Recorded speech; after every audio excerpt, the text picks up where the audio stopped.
Members, at this point in time, we are waiting for the Senate to send us the Health and Children and Families budget.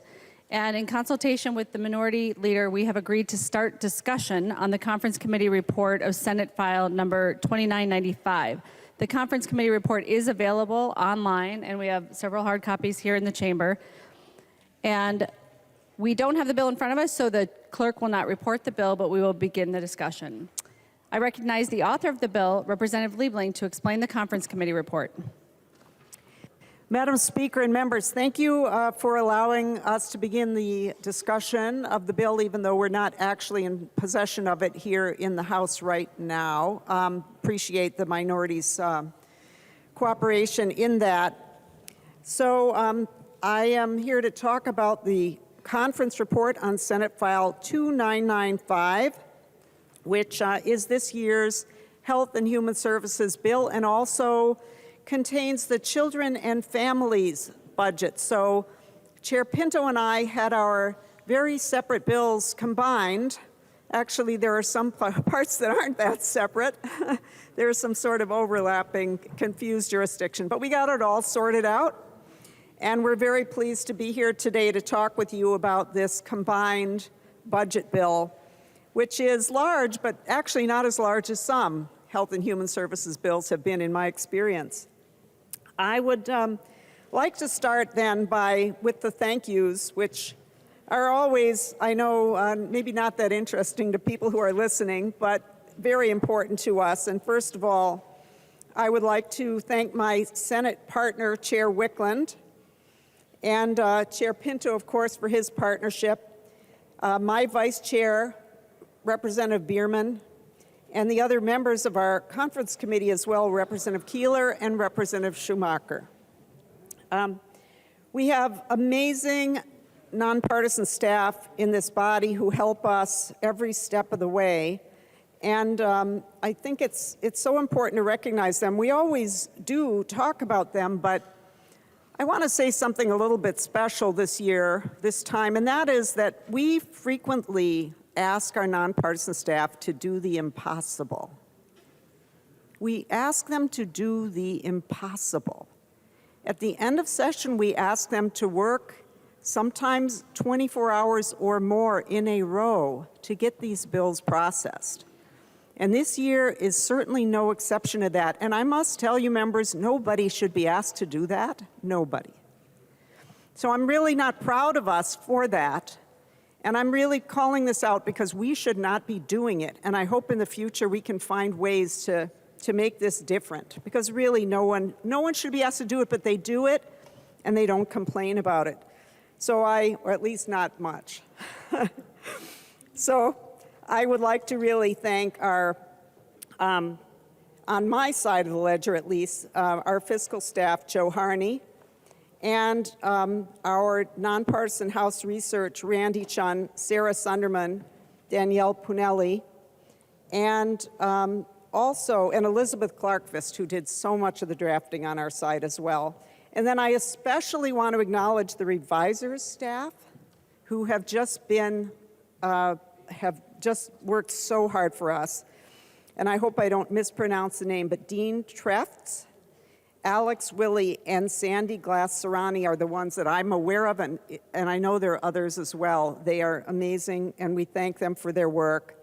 Of course, all of our amazing partisan staff, who I'm not going to name again right now, and the agency staff that works so closely with us. We have a wonderful new Commissioner of Health, Brooke Cunningham, who I hope many of you, if you haven't met her, will get to know. She has done really good work in coming into this really intense session as a new in that role. And then the Commissioner of Human Services, Jody Harpstead, and their wonderful staffs, who I won't name individually, but they know who they are. And then also I want to call out Sophie Wallerstedt, who was representing the governor's office and was just a really wonderful partner and helped to get this bill to come together. I don't think it really would have without her very able assistance.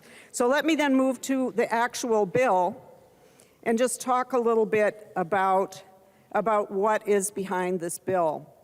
So We all know that healthcare in our healthcare system is so incredibly important.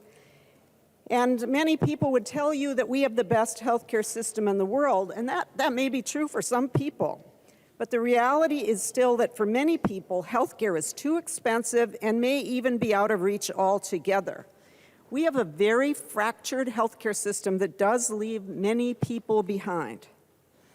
So if you need care for mental health concerns or come from a minority community or are uninsured or speak a language other than English or are undocumented or many other things, you could very well be left behind. Our bill begins to address all of these things. It does improve mental health access through many provisions, including one from Representative Kraft on improving network adequacy, making sure that when you have insurance that it actually means you can get health care. There are many provisions to address equity throughout this bill, and most importantly, and it left the House the same way, it covers undocumented Minnesotans under Minnesota Care. It also sets us on a path toward a better, more equitable, and more efficient healthcare system. Health insurance, many of you know how I feel about health insurance. That's no secret. I don't think there are many people who actually really like having health insurance. They want health care. When they need it, they want to have it. And health insurance too often just puts a barrier between people and health care. We need to move away from that system and find a better path. And for the very first time in this bill, we are actually going to fund finding out what it will take to move toward a better system. And for that, I really thank Representative Ryer for her work, moving toward universal care, healthcare system. But before we can really solve the problem of the fractured health insurance system on the larger scale, I think we need to clean our own house, which to me means we should be deprivatizing our public programs so they can truly focus on the public interest. We had more on that when the bill left this body, and it's changed significantly in the conference report. We didn't get all the way there, but I'm very excited about what is in the bill because we're taking important steps forward by actually collecting data on the impacts of deprivatizing our public programs and putting in motion a plan to actually implement this change. And that is something we've never even gotten close to doing before. We are building up our state's ability to have eyes on the healthcare system in many ways. And we talked about this yesterday with Representative Bierman's other bill, but it's true in this bill as well. We are making changes so that we can do better in the future and have a better understanding of the impacts of those changes. For the very first time, we have the resources to get the answers we need to move forward. And no one should just think, oh, you know, it's kind of something we all talk about in the legislature. When we can't do something, we study it. It's kind of like the punt. But that's not what this is. This is serious resources and a serious analysis of some of the issues we need to understand better to actually move forward and make changes. Because healthcare is simply too important to just meddle in it and risk that people will not get what they need for their health and their lives. And so we're really taking a careful path, and we've designed systems and also beefed up our capabilities of our health department to continue doing more of this important work. We also know that health care is only one part of health. Of course, there are many other things, and you'll hear later from Chair Pinto and Representative Keeler about some of the other things that are important to health, namely being able to eat and have a place to lay your head, very important as well. But another thing that's really important is our public health system, and we certainly found that out during the pandemic. So one of the things that this bill does broadly is to build up our public health system and our emergency preparedness so that we are better positioned for the challenges of the future, which will come. Make no mistake about it. And this bill does more to address things like exposure to lead, to tobacco, and to other environmental dangers. There's a lot in this bill. I would keep you here for many, many hours just going through all the wonderful provisions in this bill. I couldn't be more excited about it. And I couldn't be more excited to have had so many wonderful partners, people giving input, members with provisions in the bill, and even those members who have given critiques of the provisions. I appreciate your input. So this bill is truly born of a commitment to our shared humanity. And thank you, Representative Ryer, for making that comment to me. It is so very true. And also, this bill is really about our belief that we all do better when all of us do better. Thank you, Madam Speaker. The member from Dakota, Representative Bierman. Thank you, Madam Speaker. Thank you, members. And let's just also start with thanking the committee, starting with Chair Liebling for her guidance and leadership on this committee, and also the members, all of them that we serve together with. And I look forward to having another year with everybody. We had excellent work and definitely people digging in on these issues and great conversations. So appreciate all the work of members. Members, this bill will save lives and expand access for Minnesotans to needed health care.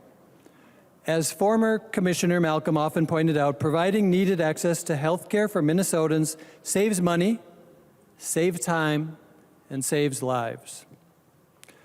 For many of our low-income elders, the disabled, those with special needs, expanded medical assistance coverage in several areas in this bill will be life-changing, because better health is life-changing. And starting with dental health, there is no health without dental health. And in this bill, we are reinstating a full adult benefit set for dental that was dropped in 2008, as was periodontal care in 2008, but we reinstated that last session. And so now we're taking the next step to take care of dental issues for people that unresolved result in nutrition issues and cardiovascular issues and heart issues. Treatment for these chronic conditions turns into higher costs and poorer health when they don't get the treatment, I should say. So in the long run, costs go down when we utilize prevention as policy. Pretty basic, but as we look at our healthcare system, we're missing the boat in a lot of these areas. So this bill will also eliminate cost sharing for MA, increasing that healthcare access for prevention. And tobacco cessation programs will also be included for MA eligible. In addition, MA coverage for recuperative care services. This will stabilize post-surgery and improve outcomes. And MA coverage for seizure detection devices.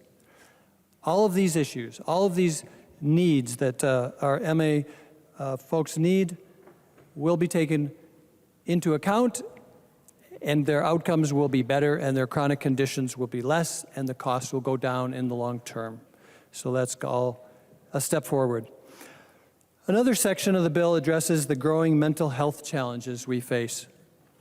We have Representative Ryer's bill providing a rate increase for mental health services, Representative Vang's bill for mental health workforce grants, Representative Hassan's bill for cultural and ethnic minority infrastructure grants, and also the bill funds streamlining the CCBHC licensure and rates to facilitate treatment at 17 locations around the state. This is a newer project that the federal government helped launch in this state, and we are going back to a pilot program with the federal government. It lowers costs, and we can further expand this very effective treatment. The bill also includes funding for online behavioral health program Locator, which is new, and additional funding for school-linked mental health grants across the state. Also, the bill funds the 988 Suicide and Crisis Hotline and contains mobile health crisis grants. The bill also expands the continuum of mental health care access for startup grants at psychological residential treatment facilities. There are many, many other items to highlight in this bill. These are just some of them. Just a couple more I'll mention.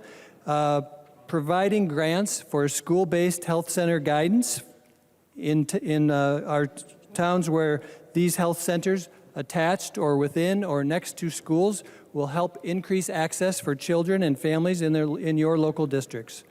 And rural health workforce grants for underserved clinical rotations and primary care residency. Finally, lead remediation in schools and child care centers, brought to us by Rep. Howard. And again, I believe Chair Liebling mentioned the provider network adequacy requirements by Representative Kraft. Lots of good things in here, members. Expanding access and lower barriers is the theme. Improving health, improving lives in all our districts. Thank you, Madam Chair. The member from Ramsey, Representative Pinto. Thank you, Madam Speaker. So members, we're now pivoting from the health side of the report to the children and families side. To remind you, our committee had some funding that went through the early learning area through MDE. We passed a bill now signed into law since on that side. And I've been so grateful to Chair Liebling for the partnership in pulling all this together. A few more thank yous. My legislative assistant, Zara Khan, for her work. Committee Administrator Coley Colburn, who's been at my side all the way along and has challenged me and been a partner, and I've appreciated it. The partisan research staff, DFL and GOP researchers, Molly Peterson and Jody Withers. That title does not do either of them justice at all. Molly Peterson has been absolutely critical in helping me and us work through the issues in this bill and to get to the place where we are. And I know that Jody Withers has been critical for his members as well, as he supports the entire education side and probably didn't realize he was going to have to learn about and probably maybe already knew about homelessness and economic support issues as well in this work. I'm so grateful to you. To our nonpartisan staff, Annie Mock, Sarah Sunderman, Danielle Punelli, House Research, the incredible Doug Berg in House Fiscal. I cannot thank you enough for the work that you've done and for the help you've provided. The staff in the Revisor's Office, you have been amazing unsung heroes in this as well. Grateful to the staff at DHS and the Children's Cabinet as you've assisted us along the way. And then members of the Children and Families Committee, Lee Daniels to you, my Vice Chair, Representative Keeler, who's been a total partner in this work, and I'm so grateful to you as well. And then finally, Chair Liebling and Chair Wickland in the Senate to get us where we are. And where we are, members, is we're on the last day of session. And it is another good day to get all Minnesota kids off to the great start that they deserve. We know that there is no better investment, there's no bigger payoff, and I am so delighted to let you know that this Conference Committee report does in fact contain those investments, and we can look forward to those amazing payoffs in the many years to come. And I want to just note that this builds on so many of the other budgets that we've passed this session, the child tax credit through Chair Gomez's committee, the historic investments in education, not just in the early learning bill, but Chair Joachim in her work in the committee in K-12, and then all the way up to higher ed, Chair Pulowski, and the housing bill. All of this is about getting kids off to the great start they deserve and making sure that our state is the best place to raise a family. So this Conference Committee report rounds out that work. It's appropriate it's on the last day then, members, because we are making sure that kids and families experiencing homelessness have the stability that they need and that they deserve. The numbers are a little bit less than when they left the House, but they're a lot higher than the Senate had, making sure that we have investments in shelter capital, have physical infrastructure to be able to take care of people who are experiencing homelessness, and operations through emergency shelter program and to support homeless youth. And I know Vice Chair Keeler will talk about this more as well. Members, all the provisions we had regarding food security, regarding safety and economic supports for families, those are all still intact after this process. They are still there. We know that we're still providing support to families. And then the major economic support of childcare and early learning, knowing that that's important for parents in the short run, for employers, and certainly for our young people and for all of us in the long run, that kids get that high quality start. That's all in there as well as it came out of the House.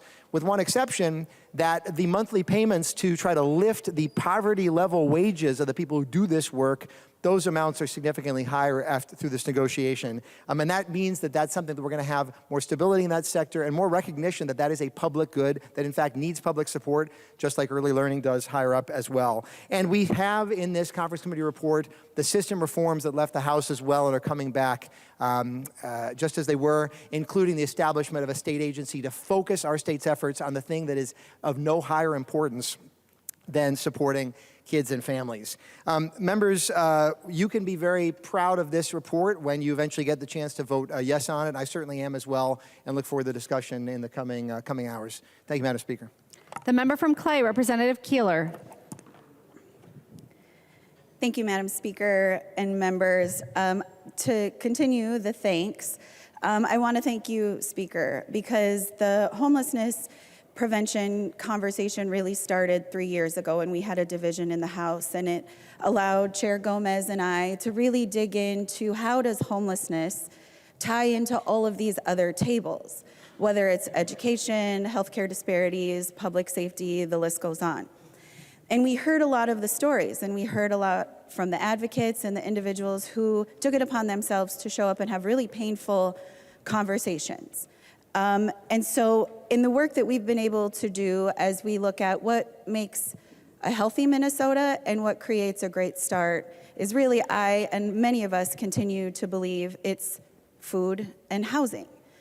I told the story earlier and I'll tell it again that when I did my practicum at MSUM, I asked my community, long before I ever knew I was going to do this job, I asked my community, what were the barriers to academic success outside of academic rigor? So I wasn't asking, is science hard, is math hard? As you know from the education bill, I did a lot in that space. But 2 of the top 3 answers were food insecurities, and they didn't know where they were going to sleep at night.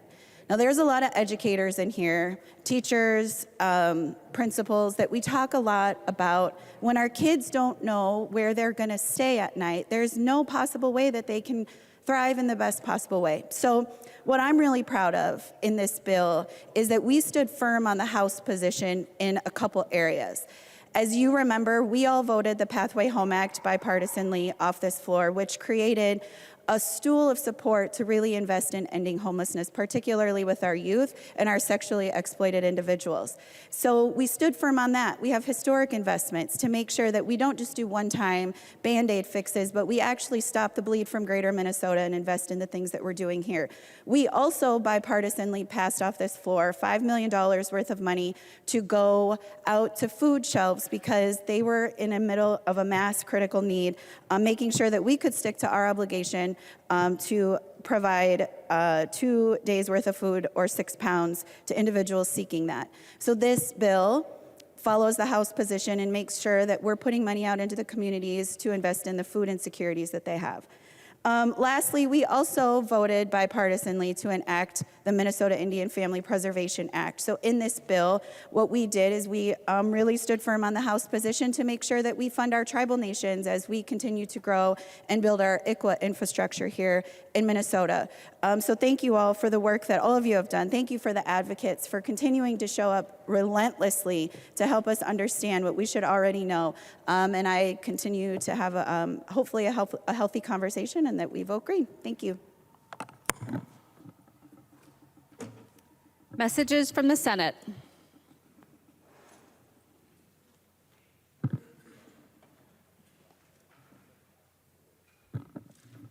Message from the Senate. Madam Speaker, I hereby announce that the Senate has concurred in and adopted the report of the Conference Committee on Senate File Number 2995. The Senate has repassed said bill in accordance with the recommendations report of the Conference Committee. The message is signed Thomas S. Bodden, Secretary of the Senate. Conference Committee report on Senate File Number 2995, an act relating to state government, health and human services. The report is addressed to the Honorable Bobby Joe Champion, President of the Senate, the Honorable Melissa Hortman, Speaker of the House. We, the undersigned conferees for Senate File Number 2995, report that we've agreed upon the items in dispute and recommend as follows. The report is signed by 4 of the 5 members on the part of the House and 4 of the 5 members on the part of the Senate. Liebling moves that the report of the Conference Committee on Senate File Number 2995 be adopted and that the bill be repassed as amended by the Conference Committee. Representative Liebling. Thank you again, Madam Speaker. This is the You want the official original, though, conference report that has now come over from the Senate. So that is my motion. We've been discussing it, and thank you, members.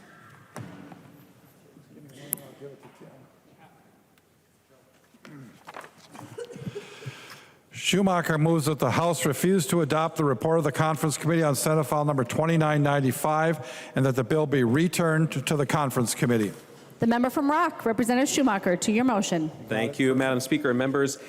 Just asking to send this back to Conference Committee and would ask for a roll call on this. Representative Schumacher requests a roll call. Seeing 15 hands, there will be a roll call. Discussion to the motion to refuse to adopt. Representative Schumacher.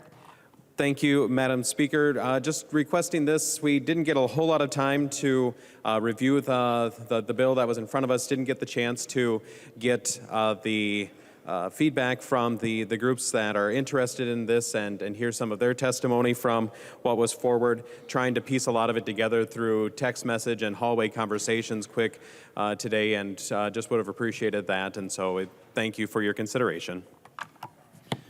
Further discussion on the motion to refuse to adopt. I recognize the member from Anoka, Representative Scott. Thank you, Speaker Wolgamott. Members, there's a very troubling piece of legislation in this House file.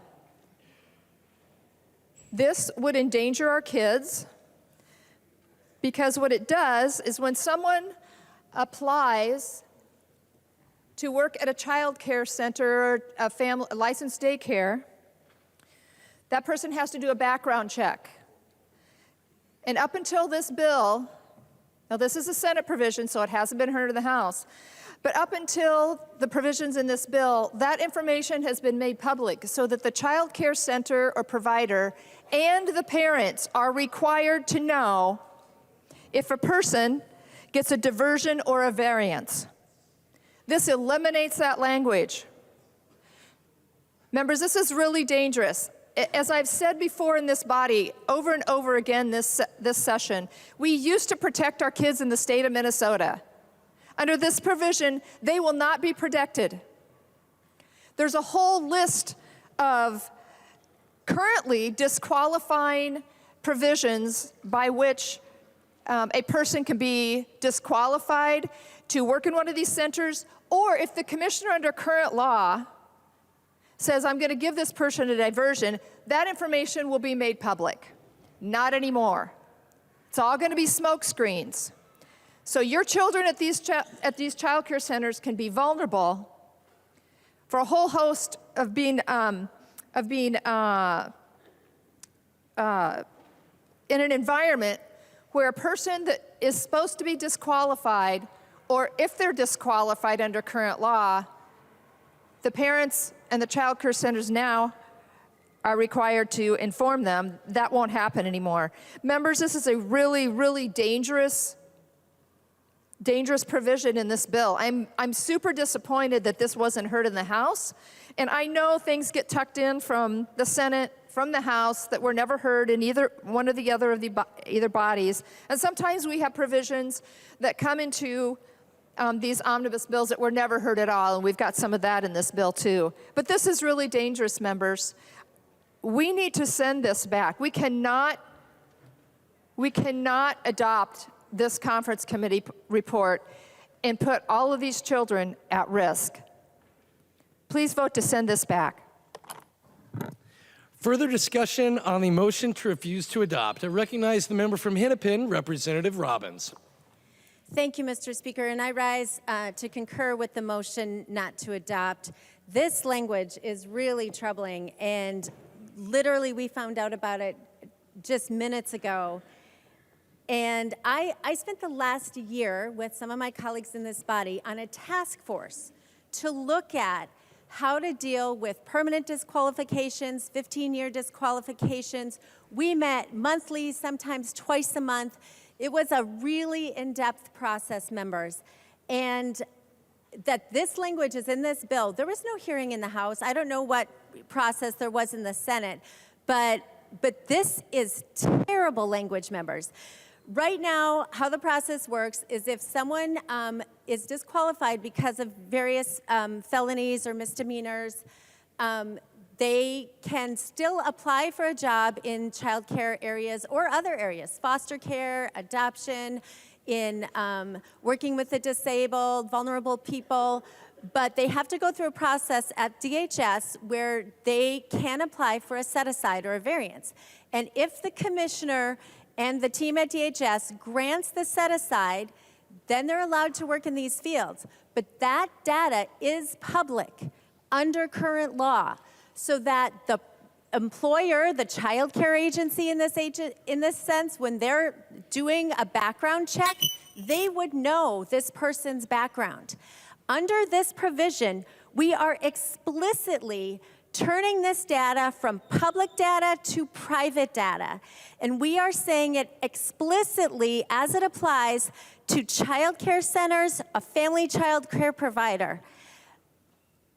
I cannot believe we're doing this, members. People who run and own child care centers would want to know this part of the background of a potential employee. And certainly families, under the law currently, licensed family child care providers and child care centers must provide notice as required under 245C. That language to require that the child care providers provide notice to the families at their centers of the person who's been hired and the background study that they've been received a variance, that language is struck in this bill. We are changing this from public data to private data and no longer requiring child care centers to even know who they're hiring or to provide notice to the parents who they're hiring. I have no idea why we're doing this, members, but this is terrible. This is going to put our kids at risk, and it is going to hurt child care centers. So let me just, for real clarity, it keeps referencing for findings under 245C subdivision 15 and 16. So subdivision 1 is permanent disqualifications, which are not covered. Subdivision 2 are 15-year disqualifications. So if someone has committed one of these crimes and receives a set-aside, that is currently public, and we are in this bill making it private. An individual is disqualified for 15 years if they have committed a felony-level violation of any of the following offenses. So this is felony-level violations for any of the following offenses, members. Wrongfully obtaining assistance, fraud, federal SNAP fraud, felon in possession of a firearm, criminal vehicular homicide or injury, suicide, assault with in the 3rd or 4th degree, assault in the 5th degree, crimes committed for the benefit of a gang, criminal abuse of a vulnerable adult, members, financial exploitation of a vulnerable adult, drug use to injure or facilitate a crime, simple robbery, false imprisonment, manslaughter of an unborn child in the 1st degree, manslaughter of an unborn child in the 2nd degree, assault of an unborn child in the 1st degree, assault of an unborn child in the 2nd degree, medical assistance fraud, coercion, attempt to coerce, aiding an offender, aggravated 1st degree or 2nd degree tampering with a witness, theft, possession of shoplifting gear, bringing stolen goods into Minnesota, arson in the 3rd degree, burglary, possession of burglary tools, insurance fraud, aggravated forgery, check forgery, obtaining signature under false pretense, possession of dangerous weapons, machine guns and short-barreled shotguns, adulteration, terroristic threats, fraud in obtaining credit, financial transaction, credit card, indecent exposure, obscene materials and performances, distribution and exhibition, certain persons not to possess firearms, drugs and controlled substances, or felony level conviction involving alcohol use. And then there are 3 more subsections that this applies to. Members, what are we doing? That data should continue to be public. It should continue, if someone commits one of those crimes and they get a set-aside, we're not saying they won't still get a set-aside.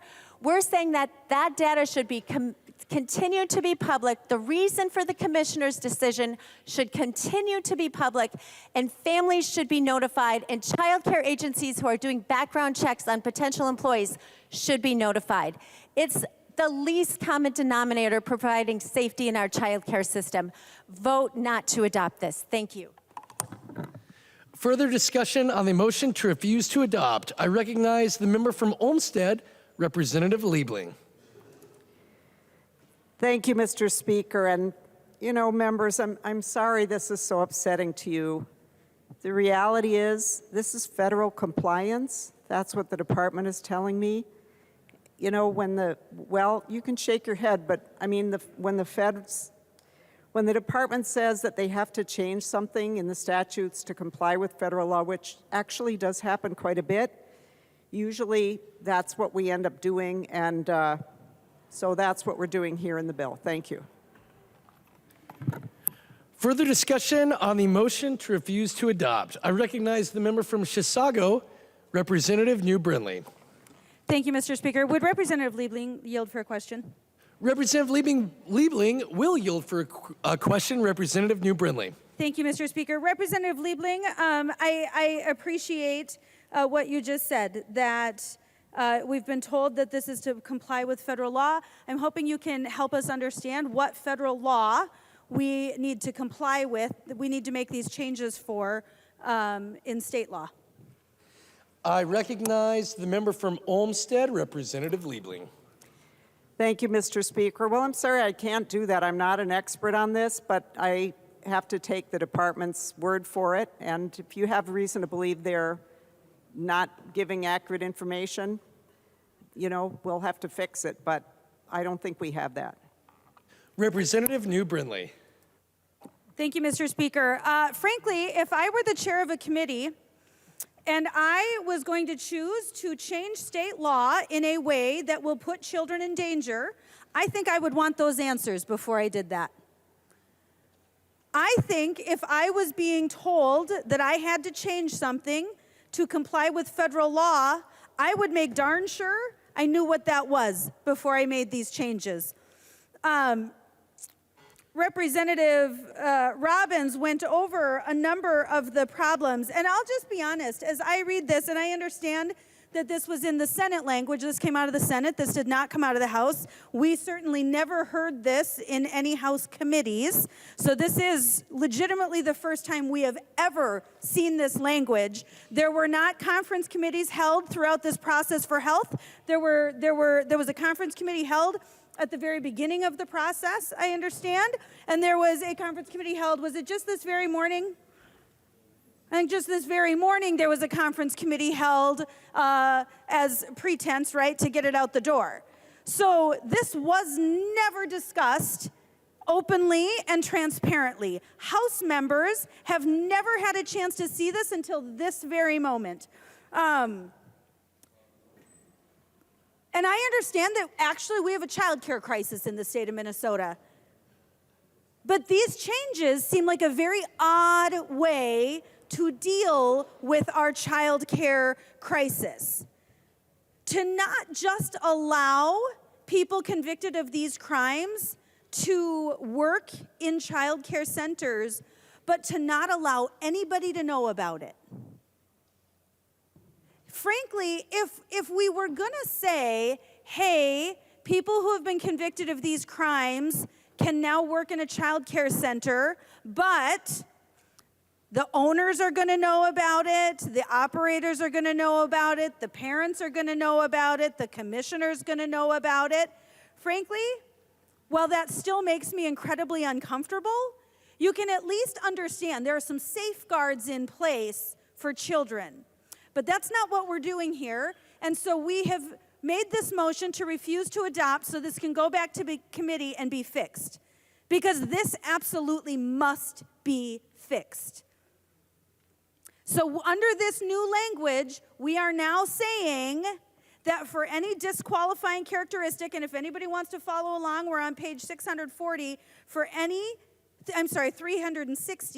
for any disqualifying characteristic, except a felony level conviction for a drug-related offense, when the state set aside relates to a child care center or family child care provider, a disqualifying characteristic, and it goes through these disqualifications. Those things are all being deleted from state law. They're all being deleted in this bill from current state law that is in place to protect children. And we are deleting these protections. And again, I want to be very clear. Representative Robbins listed off what some of those things were. I've just highlighted what I believe. There's lots of things. Frankly, like I said, I can actually understand if this data is made public and childcare owners and operators and families are allowed to know. There are actually some things on this list, this disqualification list, that I would say, you know what, that's probably okay if they're working in a child care facility. That actually is probably okay. But we did not take that approach. We are eliminating all notice. And it's for things like assault, criminal abuse of a vulnerable adult, false imprisonment. We're talking kidnapping, false imprisonment, use of drugs to facilitate a crime, coercion, arson. What could possibly go wrong?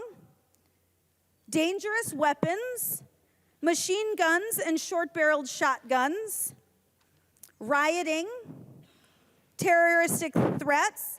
I'm particularly concerned about things like indecent exposure, that there's going to be no disclosure of somebody who's been convicted of indecent exposure. We're going to say that they get to work with children, and the child care centers don't get to know about it. The parents don't get to know about it. In fact, we're making sure the commissioner doesn't even know about it, because in this new language, we're gonna protect the commissioner and we're gonna protect criminals. That's what we're doing. Some other things: obscene materials and performances, distribution and exhibition prohibited. More assault, assault against a vulnerable adult, domestic abuse. Someone can be convicted of domestic abuse, and we're not going to let child care providers, parents, the commissioner know about that.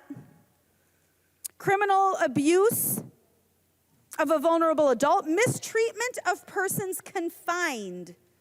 I don't know, that sounds like a problem in child care facilities. Mistreatment of residents or patients. Again, as somebody who has worked in facilities where I am caring for residents and patients, this is alarming. This is alarming. Failure to report maltreatment of a vulnerable adult.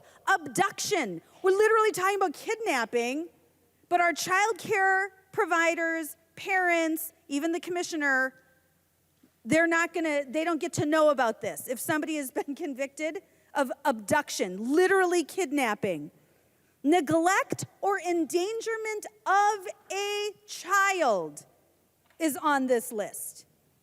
Neglect or endangerment of a child. And we are now going to say that child care facilities, parents don't get to know if an employee is convicted of negligent or endangerment of a child, neglect or endangerment of a child, dangerous weapons, disorderly conduct against a vulnerable adult.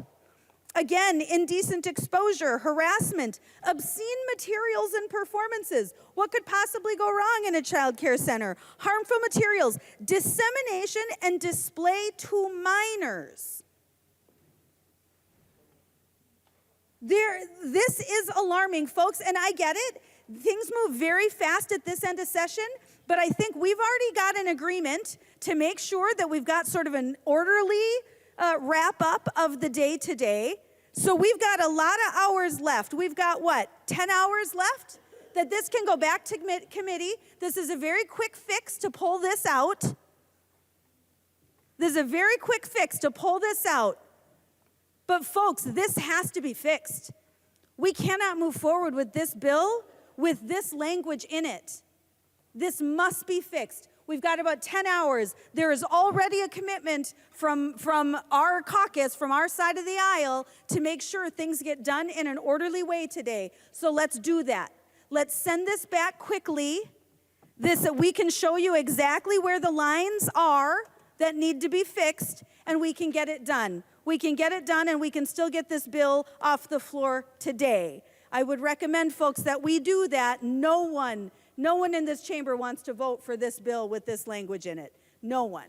This is really dangerous. This is alarming. Let's refuse to adopt and send this back real quick. Further discussion on the motion to refuse to adopt. I recognize the member from Lyon, Representative Swedzinski. Thank you, Mr. Speaker. Thank you, members. Would Representative Liebling yield for a question? Representative Liebling will yield for a question. Representative Swedzinski. Thank you, Mr. Speaker. Representative Liebling, just a quick question. It's my understanding this bill was posted late last night. What approximate time was it posted? I recognize the member from Olmsted, Representative Liebling. Thank you, Mr. Speaker. Well, you know, it is clear that this was posted later than we had hoped because it is a large bill and it took a lot of staff time and was took a long time to put it together, and it was not ideal that it was posted late. But I do want to take the opportunity to respond. I was going to also be recognized, or hope to be recognized, and just to say that the discussion that we've been hearing here is really off base because this is federal compliance. I can give you the citation if you really want to have it. But basically, all this is about is whether the this language is not letting anybody be in a child care center who wasn't able to do it before. It's not changing anything about who gets a set aside or what is disqualifying for somebody. It's simply saying that the information is not public. And this is federal compliance.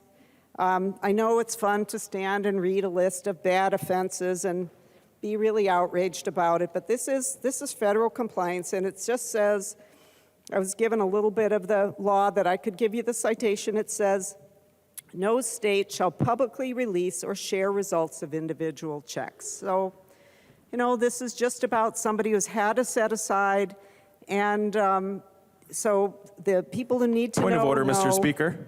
And that's Representative all this Swedzinski, is. state your point of order. Mr. Speaker, I was pretty focused on my questioning to Representative Liebling about what time the bill was posted last night. If the member could please answer the question for the benefit of the body, I'd appreciate that. What section of our governance are you citing for your point of order? Line 202, or Rule 202. Of Masons? Sure. Or of the rules of the House? Whatever point of order ask the question, I'd appreciate. Thank you, Mr. Speaker. Representative Liebling, you have the floor.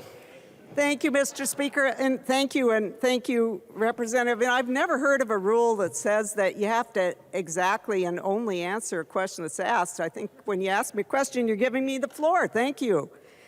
So, Child Care Development Block Grant, Article 42, United States Code 9858, sub E, sub 2, sub C.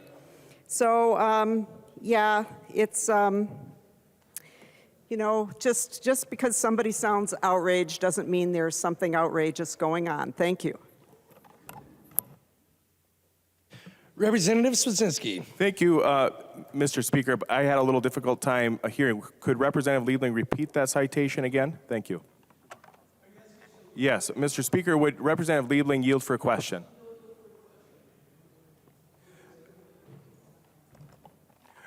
Mr. Speaker, Representative Liebling, would you repeat? I had a little difficult time hearing. Could you repeat that citation again? Thank you.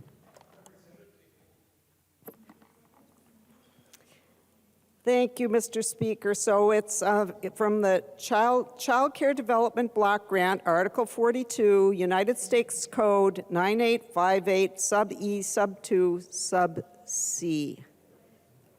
Thank you. Representative Swedzinski. Thank you, Mr. Speaker. Would Representative Liebling yield for another question?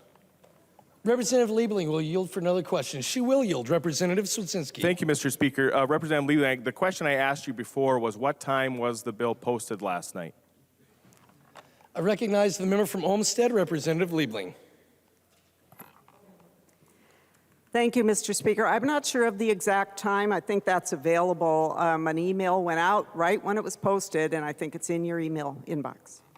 Representative Swedzinski. Thank you, Mr. Speaker. Thank you, members. You know, I think that answers the question quite soundly. It's my estimation around midnight is when this bill posted. And even the author of the bill didn't know when that was. Folks, if you do the math, right now it's about 14 hours since that bill has been posted with many changes, many out-of-the-blue provisions that lay before this body. 14 hours ago. And just in our brief conversation with Representative Schumacher, I asked him how many pages are actually in the bill. 844, approximately. If you like math, take 14 hours, divide it by 60, and that gives you approximately 1 minute per page to read this bill. Representative Liebling said, well, it's a little later than we like. Folks, with the DFL trifecta, the people of Minnesota are suffering beneath the Titanic of water and Titanic of an iceberg that's going to hit this state. Folks, the unborn are suffering from this bill. As Representative knew, folks that work at our child care centers and attend our child care centers are going to suffer underneath this bill. All in the dark of night, around the same time the Titanic hit an iceberg, this bill came and dropped before us. There's no life rafts in this bill.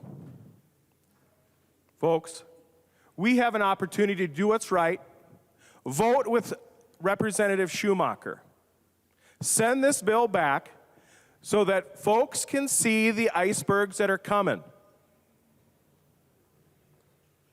Folks, this is a radical agenda bill that is drastically going to change the opportunities for Minnesotans. Offering health care to citizens of foreign nations. We can't even pay for our own folks here at home. Talk about a budget blowout. In the dark of night, with just hours left, the DFL trifecta can't get their stuff together, and here we sit with moments a page to look at this. This is 40% of the budget, for crying out loud. 40% by billions. $1 billion a minute, probably, this bill is going to take us to read this bill. Folks, do what's right. I understand we've got hours to go.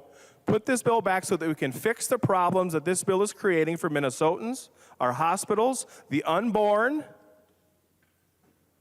Folks, taking away the few guardrails left for life.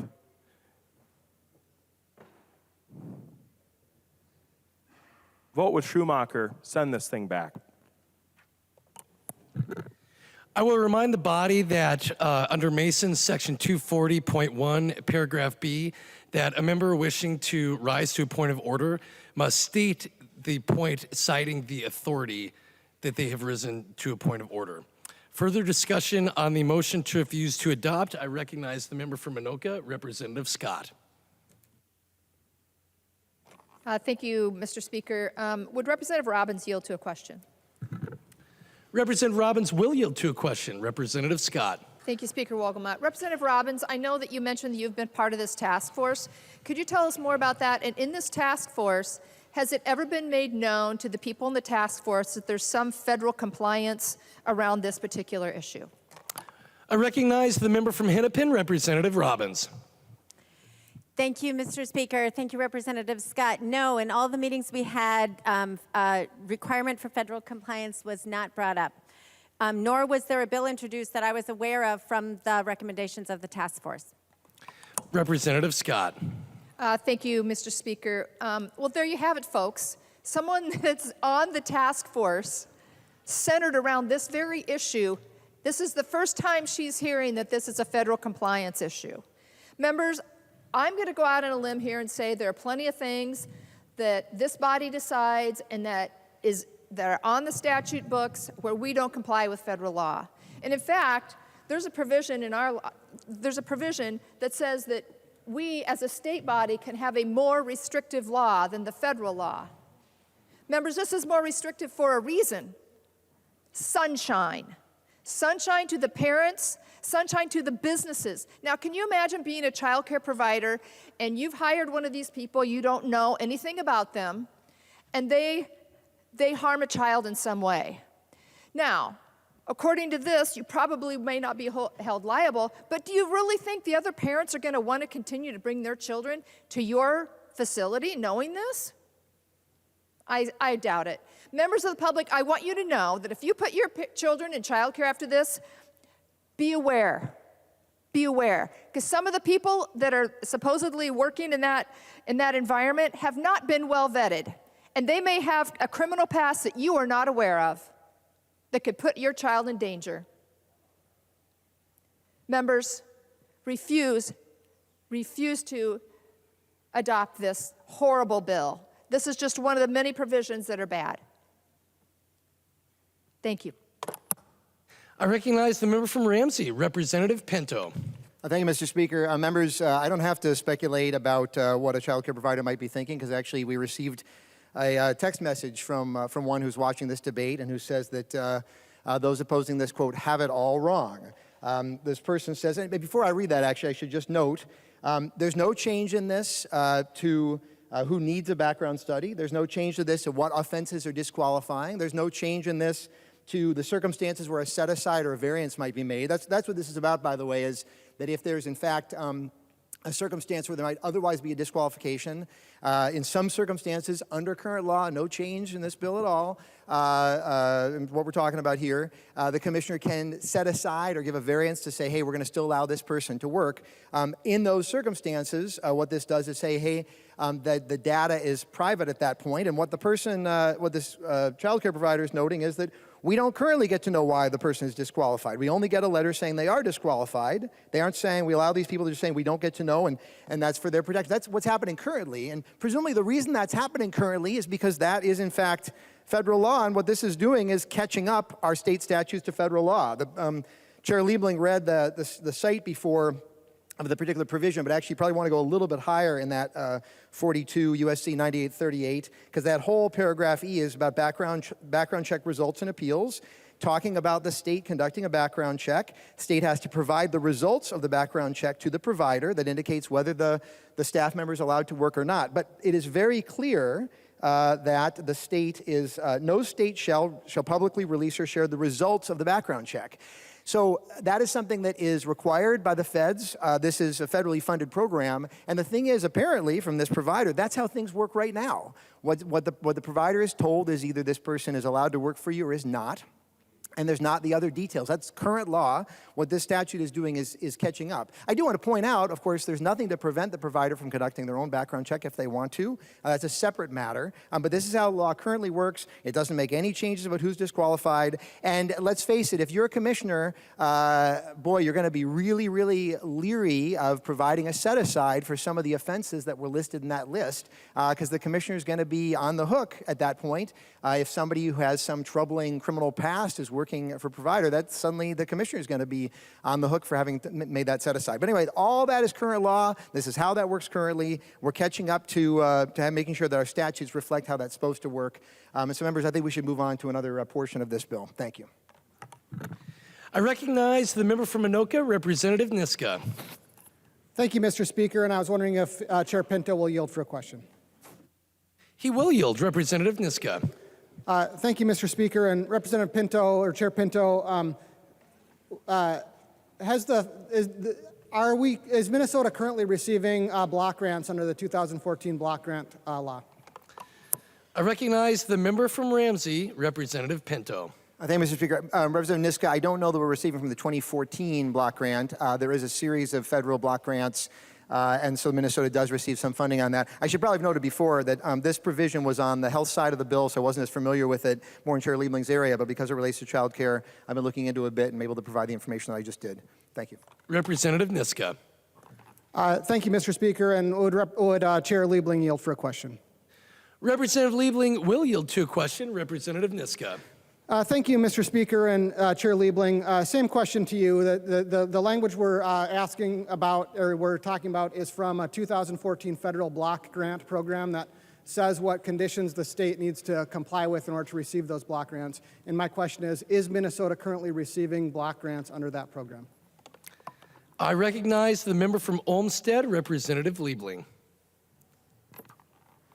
Thank you, Mr. Speaker. Well, I really have no idea, Representative Niska, if we're receiving those block grants or not. But the discussion's been about whether this is, in fact, in compliance with federal law. And I think Chair Pinto was pretty clear in his discussion that it is, and that it's not really any big change. So, and by the way, this was part of the governor's budget proposal, so it was certainly there and certainly has been out there, didn't appear out of nowhere. And if members on our committee had really cared to look at the bills, which I did exhort them to do a number of times, and had wanted to read the governor's budget proposals, it's all been there and they could have certainly done that. Representative Niska. Thank you, Mr. Speaker, and I guess that's as enlightened as we're going to get on this issue here today, except you can actually go and read the statutory provision, the federal statute, which is a requirement that Minnesota needs to follow in order to get block grants.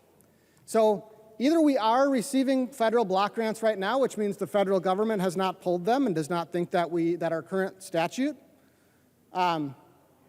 fails to comply with federal law, which is how I read the federal statute, to be frank, and we'll come back to that. Or we're not currently getting them, and we don't need to change the law to comply with the federal conditions. And we shouldn't change our law to comply with these federal conditions. Representative Pinto described the situation mostly correct, which is when we currently have background checks, we don't publicly release that background check. We just say that that person is not eligible if they're not eligible. But what we're talking about here isn't just someone not being eligible. It's when the commissioner exercises discretion on this whole long list of criminal statutes that Representative New Brindley read, including, indecent exposure to children, kidnapping, etc. If the commissioner ever exercises their discretion to give a variance, then, yeah, some people sure as heck have a right to know about that. And that's what current law does. And it does not violate federal law. Federal law says that no state shall publicly release or share the results of individual background checks. We're not talking about sharing the results of individual background checks. That's what Representative Pinto was talking about. We don't share the results of the individual background checks. We just give a letter that says this person was ineligible. But what we can do and what we should do and what we do right now and won't do if this bill passes is when, after the background check is done, we do a variance, we overrule that background check, and we say, okay, never mind, even though this person failed the background check before, we're going to let them do it anyway. The federal law does not prohibit us from doing that. If we are currently receiving block grants, and I'm no more of an expert than the chair of this committee on whether or not we are currently receiving block grants, so I apologize. I wish more people knew in the chamber that kind of important basic fact. But if we are currently doing it or receiving those block grants, unless the federal government has told us they're pulling these block grants unless we do this change, then the federal government is not requiring us to do that. And frankly, I'm of the opinion that if the federal government is telling us to endanger kids this way, we should tell them to stuff it. And that means we should send this bill back to committee. Please vote yes.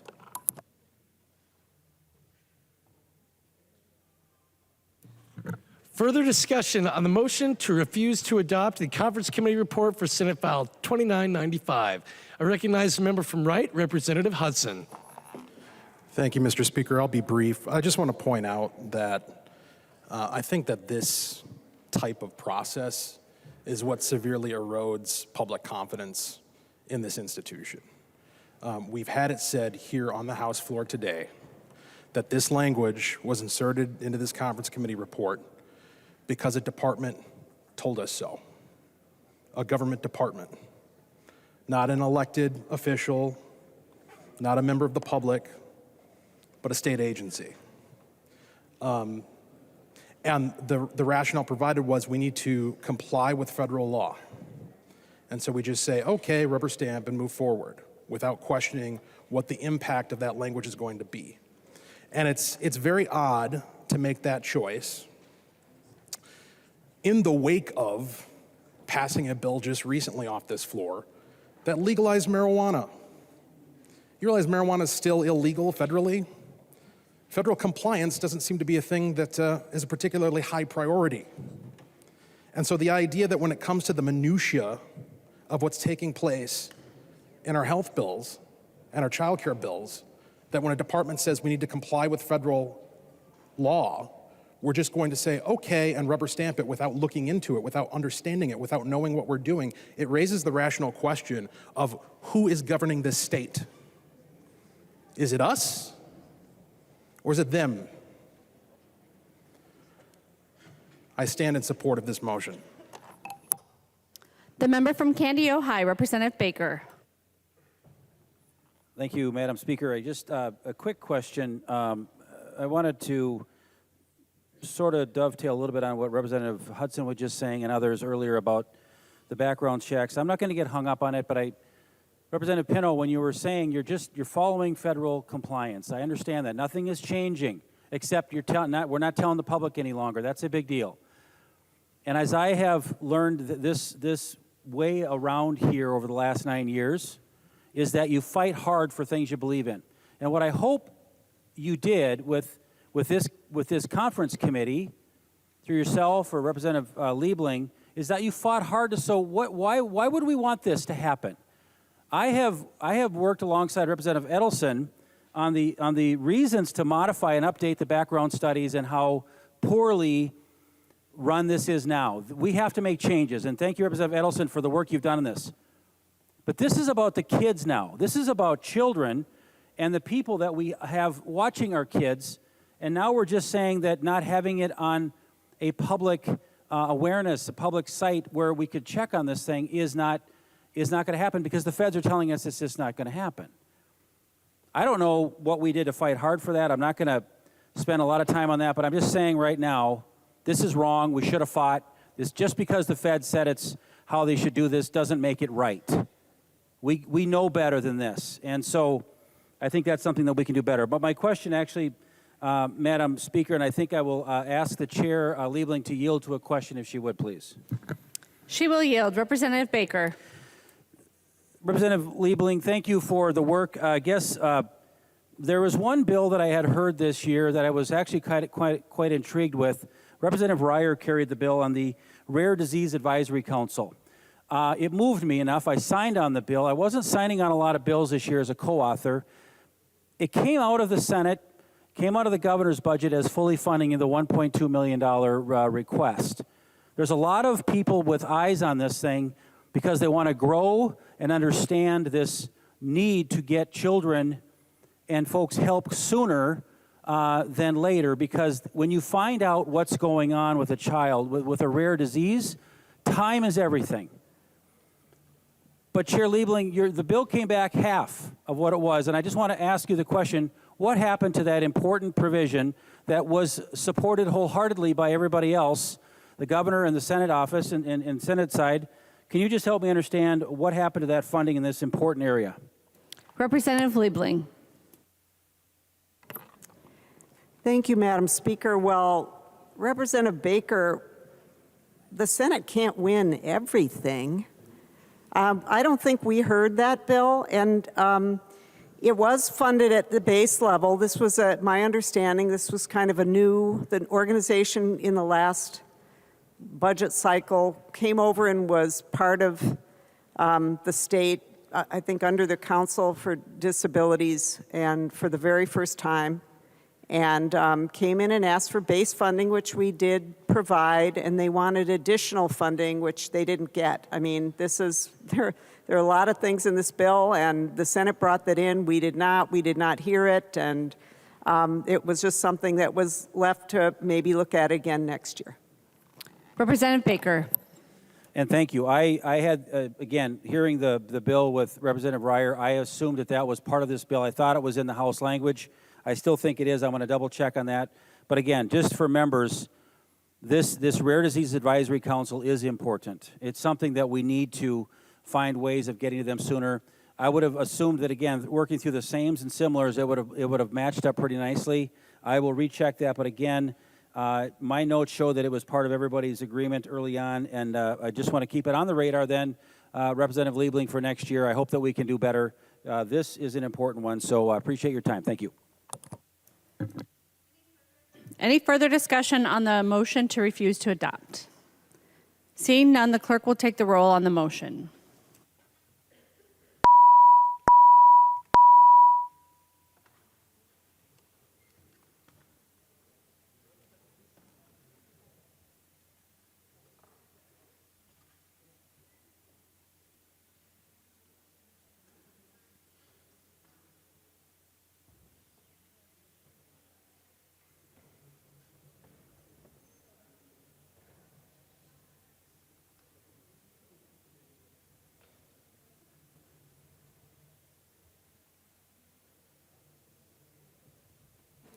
The clerk will close the roll.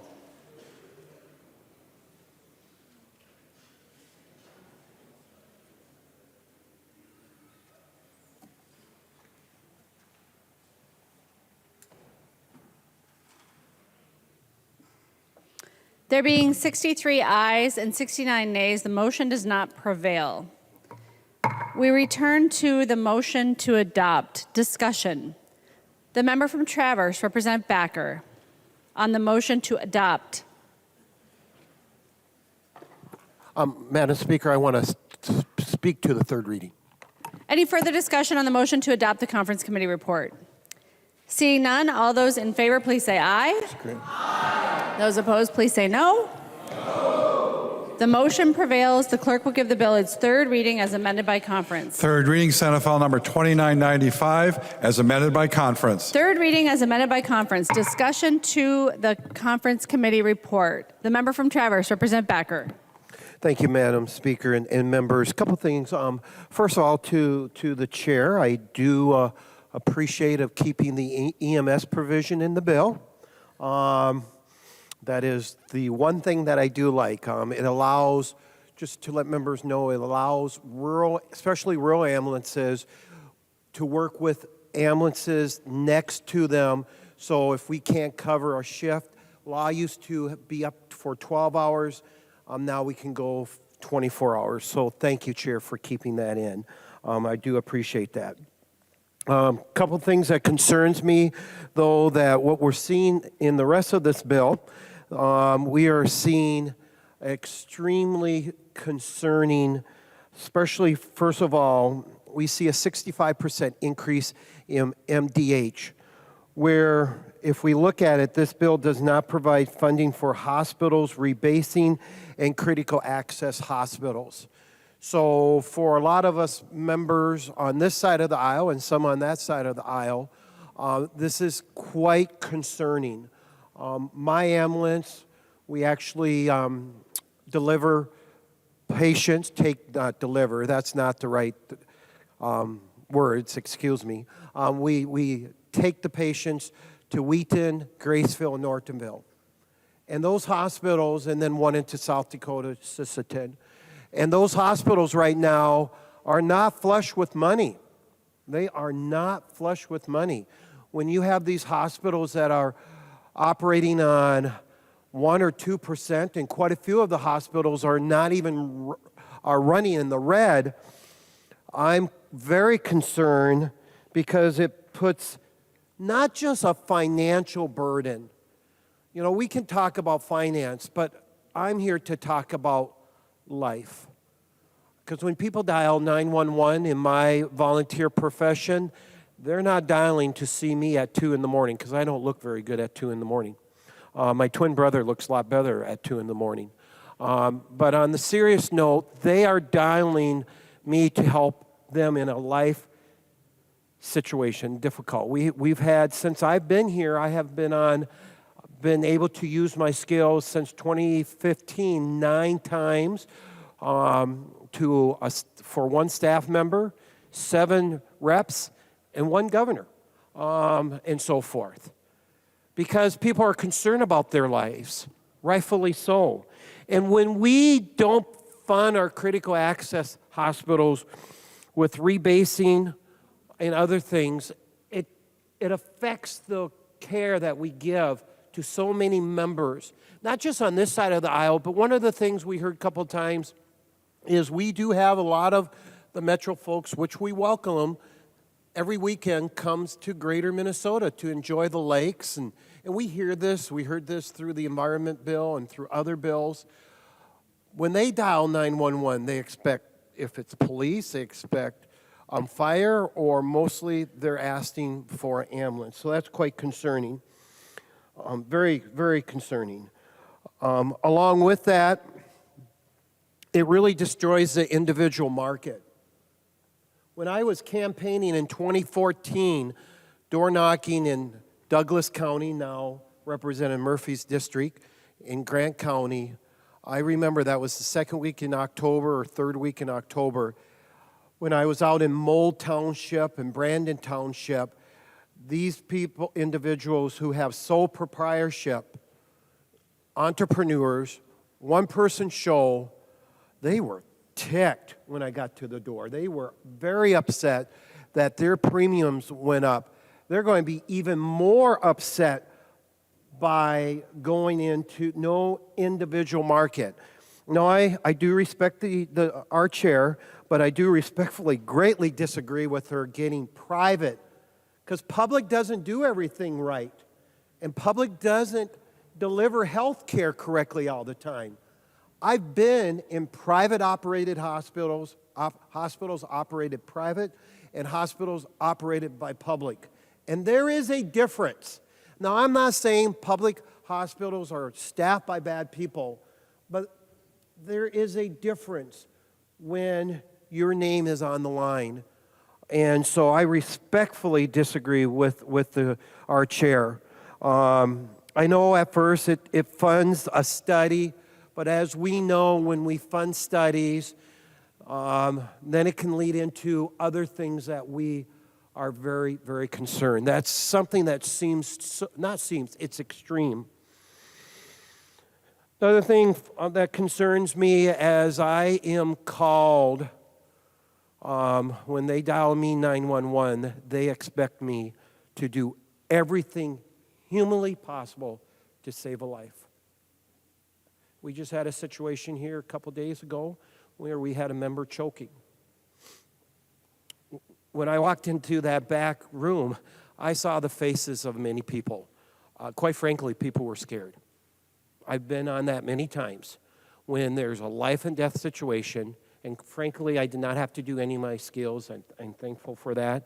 But when I saw a rep coming from the back, I knew something was going on. We need to do the same for infants. I heard this morning from the chair that, okay, we're not going to let infants die. Well, let's side. What I have to do when I'm called on the scene, I have to provide every life-saving measures possible. Not care, life-saving. And yes, it's very passionate. That's why people dial 911 for my service in the middle of the night. And this bill removes that provision. Let's err on life. In 2021, DHS reported 5 infants that were born from an abortion. And if you read that report, it says comfort care. As an EMT, I cannot provide comfort care. My license would be taken away, even as a volunteer. I have to provide life-saving care. Let's err on life. And this provision does not err on life at all, folks. It does not extend the basic human rights of life. Let's just err on life, and we remove that. I know, again, the chair and I will professionally disagree, but that day in the back of the retiring room, people wanted me to err on life if not something needed to happen. When the Governor of Dayton, back in I think it was 15, I don't remember, passed out up there, they wanted me to err on life. Was when it was me and Representative Newberger up there first, and then at that time, Senator Jensen. 3 weekends ago when I was called to the Browns Valley Healthcare Center, they asked me to err on life. August of 2021 was I called to a birth of a 21-year-old baby, no bigger than my hand. They wanted me to err on life. And I don't even like the word err, because that's not what we should be doing. We need to be giving life-saving care. These are just some of the reasons why I will not be supporting this bill, especially that one. That is so important to so many people across this state.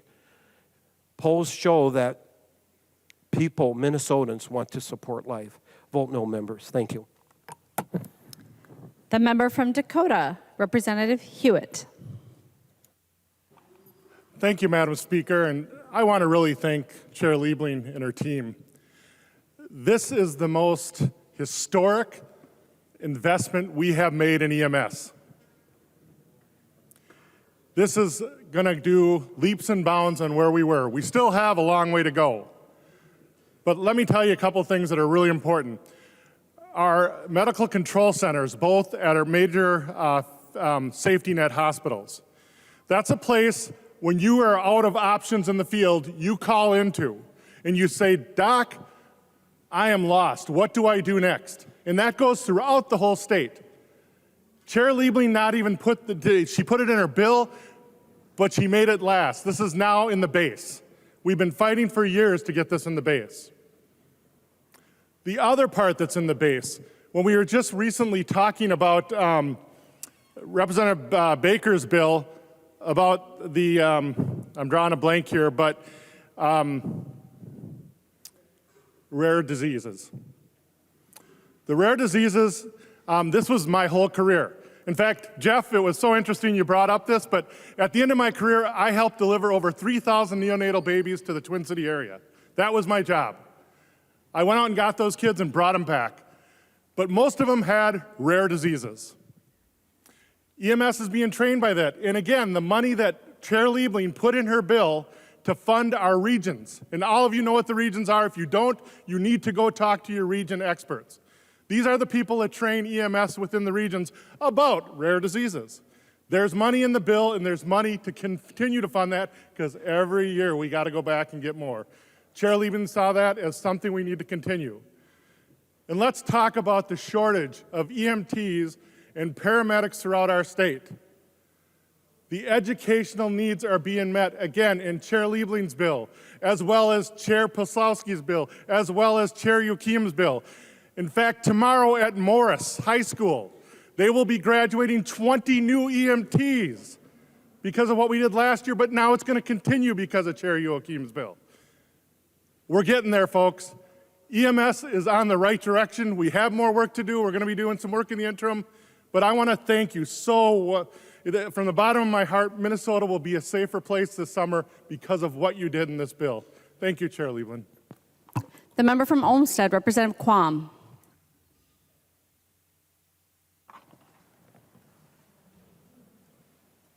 Thank you, Madam Speaker. And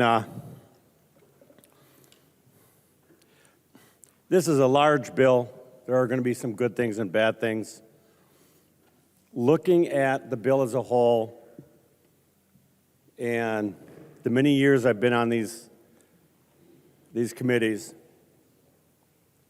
one thing I've seen is a trend towards fewer options, fewer choices, and we saw a little bit of a pushback because we were trying to push something on hospitals, and frankly, the pushback prevented it. Because our hospitals and healthcare facilities are hurting. And part of the reason it's hurting is because there's been an increasing predominance of the public programs which don't pay the full cost. That's cost shifted to the private. And as that percentage versus private changes, the funding gets worse. That's why we've got the issues of mergers is a symptom, and the cause is the financial issue with hospitals. Many times we've done things to help stabilize individual health care options, the private insurance options, private sector, because we're cheating and saying, you're going to have to pay more than the cost because we're going to pay less. But now this bill is taking a huge step to push an increase and move us down the path to single payer. And you can say the pros or cons, et cetera, but that has one thing that we can't deny would happen. And that's what it would do is decrease the funding and covering of costs to our healthcare facilities, because no one can deny we cost shift from the government programs to the private, and when it gets large enough, the hospitals start losing millions of dollars. And then they have to merge. And people, oh, they're merging so they can increase their fees and cost structure. Well, frankly, they're failing because they're being forced to lose money, and it's not trivial money, it's huge money. So we can continue to say we're concerned about the symptoms, or we could address. Instead of this bill addressing the underlying fiscal crisis in healthcare, it's making it worse. It's almost as if the intent was to cause a catastrophe so that we destroy the private option and private health care coverage.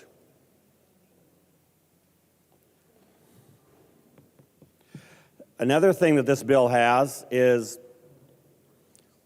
apparently it's bad when we actually have data to be able to dispute some of the proposals. We just heard 5 children lived and survived, were born alive after an abortion. And besides the language in here making it easier to just let them die, this actually has language to stop taking the data so we don't know how many children survived and were let die. So it's inconvenient data. We won't take it anymore. Now, a lot of people say we need to have government making sure everything is right, and government knows best. About a decade ago, there was a study on the quality of hospitals. I remember it pretty well because in that, Mayo was a bad hospital. So I met with the U of M people that did this study, that took the data, that made the equations and formulas and the factors to find out how that was possible, because I know Mayo is a great hospital. And it turns out that little things like readmissions, the complexity of a case, and other factors weren't even in their calculation. They were simplified and they came to the wrong result. They improved that analysis and, Mayo got a decent score.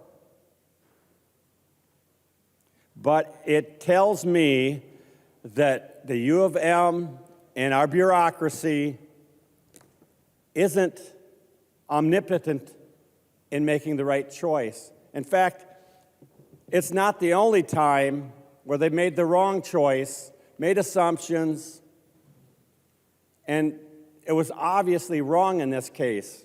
We won't know in the next case because you in this bill are saying we don't need to take that data or this data. We're not going to look at that. Or we're going to make data private so that we can't be blamed after something horrendous happens because nobody knows. And government is supposed to serve the people and not control and dominate the people. Government is supposed to help us to come together and do things that we can't do on our own. But one thing that happens too often is government doesn't realize the diversity of our communities, of the people in our state, that even the best omnipotent plan doesn't help everybody. That's why choice and options are needed. We brought up that, hey, we should try to avoid having issues with people that have stumbled in their past, stumbling again, by not putting them in a situation where they're taking care of children or other situations. I'm all for second chances, but we all have our weaknesses. It might be chocolate, it might be a beer or bourbon, or some special dessert, or a scratch game. And if we've had a history of not being able to control one of our weaknesses, we do not put them in a stumbling, so there's a stumbling stone before them so they could possibly make the same mistake. Keep the data private, but if you're going to say, we're going to ignore the fact that they have a propensity or a weakness towards something, allow them to have a job where they're going to have to face that day in, day out, and keep it private. No, if you're going to say, we're going to ignore this flag and a background check and make them able to do that job, we're going to also let the people in that activity know so they can be helpful. I would not go into an AA meeting and hire all the people to be bartenders. I might hire them to be accountants, engineers, and other things, but I would not put them in a situation where their past history shows that they made a mistake, because I don't want to have them make it again. Or if I think that they've overcome it, I'm at least going to have somebody there with them that can help them. But no, this bill says, This bill and a lot of the bills don't seem concerned about victims, past, present, and future. I mean, why do we take a background check? Honestly, if you don't think it matters, why take a background check? And I'm fine with having a decision that this person has changed, because I know people that have changed. But then don't ignore the reason why we actually do a background check. I'm just, I guess, disappointed, which isn't the first time this session. But frankly, it would have been nice if you would have heard the other people, because how do we do the best job? We hear all sides. We try to see different viewpoints and then avoid making mistakes. I'm just glad we're not on the farm, because a lot of us are not looking down every now and then, because this bill, we're going to step in it. And we're going to have to fix it up again, and it's not going to be as easy. And I hope that there aren't any people that are going to have really horrid outcomes because we didn't see and avoid obvious issues. Please vote no. The member from Crow Wing, Representative Davis. Thank you, Madam Speaker. Members, I rise today in these House chambers to be a voice, and I'm grateful that I have this voice.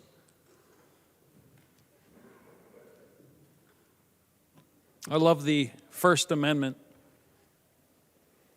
freedom of speech.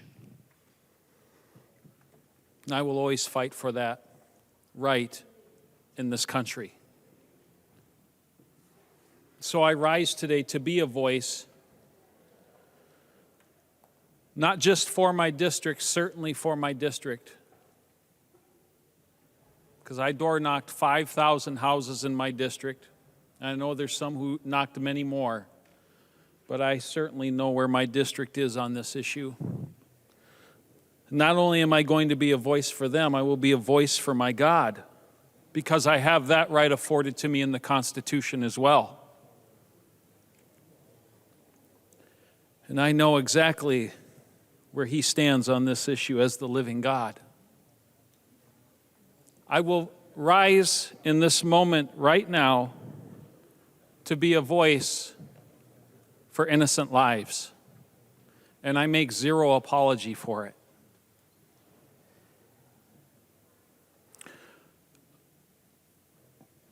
I'm just going to share with you quickly an experience that I had at the state capitol here, and hopefully I won't get ruled out of order because it does have to do with another bill, HF1. When that bill passed, I heard cheering. I heard hooting and hollering. I heard celebration and one side doing a victory dance, basically, to be honest with you. And I went home that night in tears and grieved.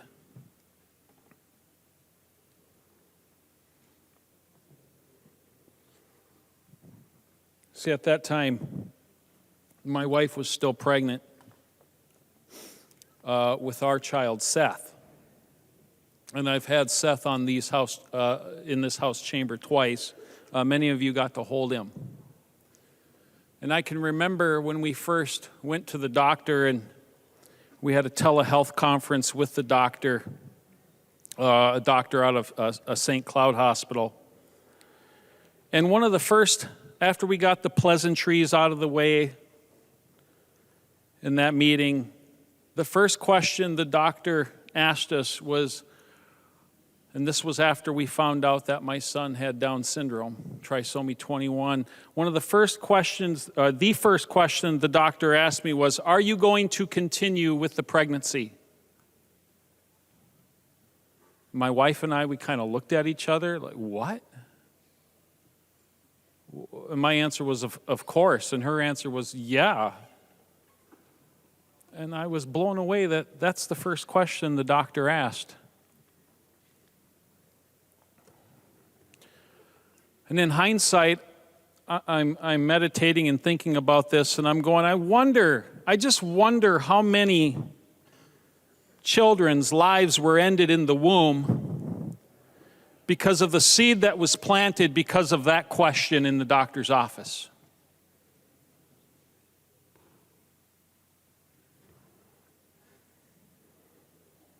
Over 90% of children with trisomy 21 in this country, their lives are ended in the womb.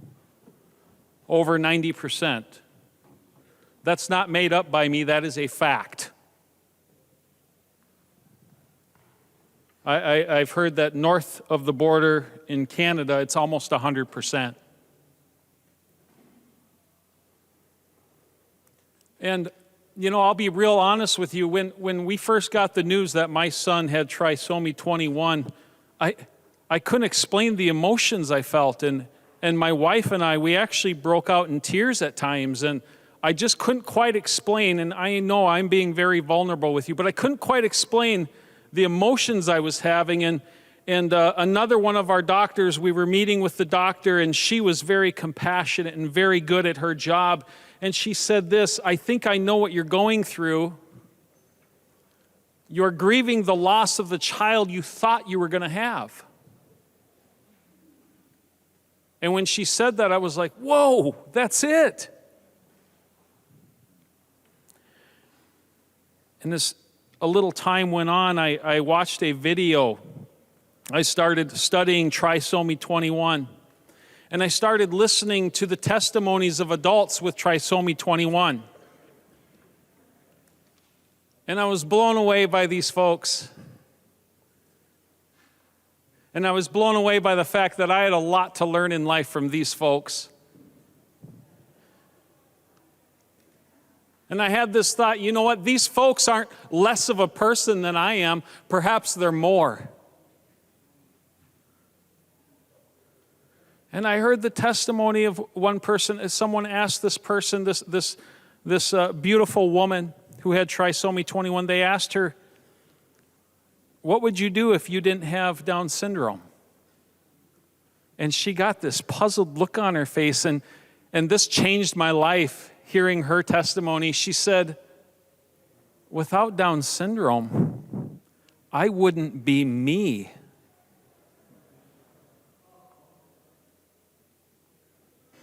I wouldn't be me. And I had this revelation, perhaps she's exactly as her Creator created her to be. I think she got it. And I realized, man, I got a lot to learn. And we're ending over 90% of those lives here in this country. Committing genocide on an entire generation of people. And maybe you don't like what you're hearing right now. I would appeal to your conscience. I'm trying.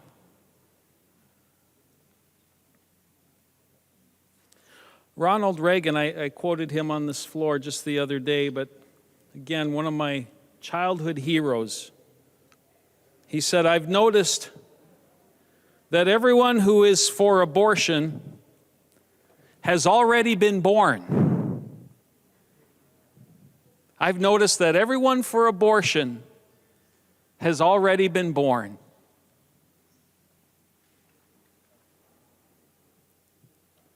And I have this thought, what hypocrisy that we have as the state of Minnesota. We who have this great right to life and to the freedoms that we enjoy. Every one of us in here is breathing air, that we would deny that right to every person and child who is not breathed air, that we would rob them of that right. And I know the accusations, gosh, I've heard all the accusations towards me and towards others who are pro-life. You're anti-women's rights. No, I am not. Oh, you're not for bodily autonomy. No. Oh, you just condemn women who've had abortions. No.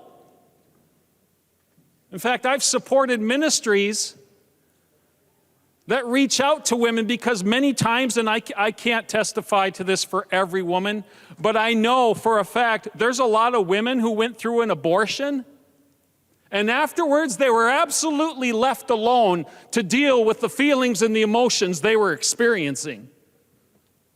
Left high and dry.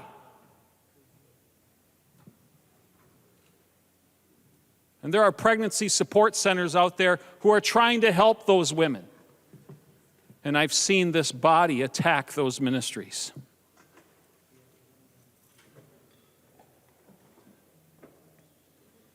You're not for bodily autonomy. Oh, I am for a bodily autonomy. Every child's body in the womb, and every single one of those children's right to breathe air. I'm going to be a voice for them in this chamber. And perhaps if they did have a voice where they could speak to us today on this House floor, perhaps this is what they would say. For you formed my inward parts. You covered me in my mother's womb. I will praise you, for I am fearfully and wonderfully made. Marvelous are your works, and that my soul knows very well. My frame was not hidden from you when I was made in secret and skillfully woven together in the depths. And then it goes on to say, away from me, you who are bloodthirsty.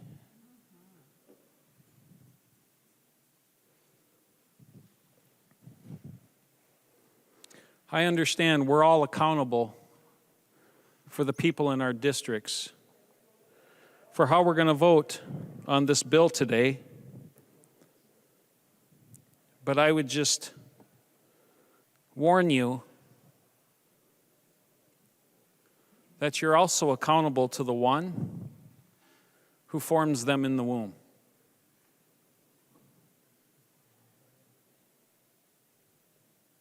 You're also accountable to the one who formed them in the womb. Please vote for life today, members. Thank you. Further discussion on the repassage of Senate File 2995 is amended by conference. I recognize the member from Polk, Representative Keel. Thank you, Mr. Speaker. And thank you, Representative Davis, for your message. I'm going to talk a little bit more about other things that are in this bill. Certainly, pro-life is always one of the things that concerns me, but life in general concerns me. Now, I know that this healthcare bill is very difficult. It's challenging, and I thank our lead, Joe Schumacher, for his efforts. But I'm really disappointed with the fact that the support of our hospitals did not happen in this bill. Most of my hospitals in my district are reliant on funding, which is not 100%. And COVID really did them in. It was really a difficult thing because many of our small hospitals do things that are extra, that provide specialty surgeries, whether it be a shoulder or a knee or a hip or those types of things. But during COVID, they were not allowed to do those things. I learned through a gentleman who had to go to the cities and get his shoulder fixed that our larger hospitals were still doing that. Said, oh yeah, and it was cosmetic surgery. Now, I didn't go into the background of it because I just don't know where he got the information from other than the fact that he was in the hospital doing that. But what I am very concerned about, extremely, is the fact that our hospitals are not going to get the financial support they need. And as I have spoken before on the board, on the floor, my urgent care, my smaller hospitals don't do everything. You go there to get stabilized so that you can go to Grand Forks or Fargo or even down to the cities. We have helicopter pads available for people to life flight.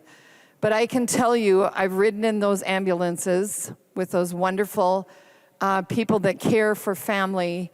I've been in the front seat, and it took me halfway to Grand Forks one day to think, why did they tell me to get in? The gentleman in the back said, Mrs. Keel, get in the front. My husband was in the back. And I thought, normally they don't let you ride in the ambulance. But then I realized that he couldn't talk anymore and that he needed me to sign papers and agree with what he needed because his urgency was his kidneys at the time, even though he couldn't breathe either.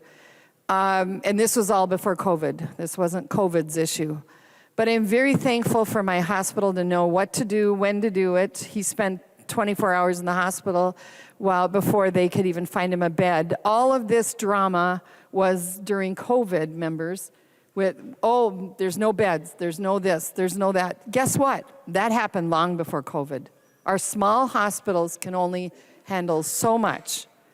And Crookston, where I live, just built a new hospital, but they unfortunately had to shut down the nursing home, the memory care, because financially it wasn't working out for them. In this bill should have been, the hospitals requested it, should have been an increase in funding so that they could be a little more stable.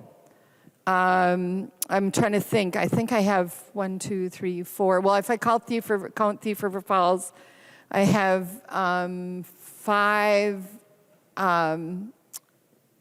hospitals in my district. Now, that might seem a lot, but remember, I represent 3 counties plus. So, and Polk County is huge. It's, I think, 90 miles across. But the point is that this funding for my hospitals or our hospitals, our rural hospitals, is super important. I'm sure Representative Howe and Representative Backer would agree with me that that ambulance brings you to one place. You are stabilized so that you can physically go to another if you need to. Otherwise, you are there, and thank goodness you're there because of the ability to diagnose what needs to be done. I'm really disappointed that we did not support the hospitals in this bill, that our rural health care is precarious at best, and the funding that it needs is very reliant on fundraising. Also the ability to do small surgeries, mostly in and out surgeries. Rarely do you stay in the hospital anymore. When I was young, I worked as a nurse, CNA, or not I wasn't certified. I was a nurse's aide. And when we did surgeries, easily someone was in the hospital for 3-4 days for just a minor surgery that now we just treat and send home, which is kind of interesting when your husband has knee surgery and they get him up to walk 2 hours after knee replacement, and then they smile at you and say, you get to take him home. Oh, great. And it worked out just fine. I made sure he took the meds he needed to. He made sure he had ice packs when he did. He kept me up a little bit for a few nights, but that's okay. That's just fine. That's the part of our life that is better, for better or worse. sickness and health, right? So I took good care of him, I think. I'm learning how good I did because now he's taking care of me. But the important part of this bill is that we look for services support in our hospitals because we can care for a lot of people at home. We don't need to go to the cities. I certainly appreciate the Rochesters and the university and all of those things, but let's face it, folks, a 7-hour drive or a quick flight, which I'm sure is at least an hour, from Crookston, Minnesota to Rochester is still a long time if you need that health care. You need something stable and something to stabilize you. Certainly with a heart attack, an hour is a long time. And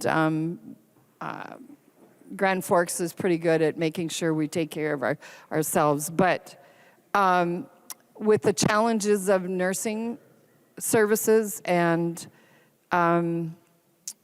the ability to do other projects or other services that we need in our health care, I'm just really wish that we had looked at doing more for funding for our rural hospitals and giving them the stability so that they can stay available and care for our rural citizens.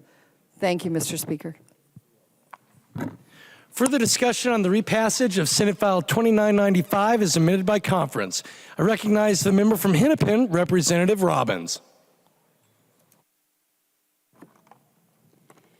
Thank you, Mr. Speaker and members. I rise in opposition. I was originally going to speak in the beginning, and I'm just very sad to see this bill, the huge increase in the bureaucracy, the huge increase in spending, the idea of creating a separate department. I used to serve on the HHS committee, and originally when we first started talking about breaking up DHS, the point was to streamline things, there was going to be cost savings, and instead my understanding is we're getting actually 1,000 new FTEs, and there will be no reductions in staff, and huge new building or whatever is going to be needed for this new department.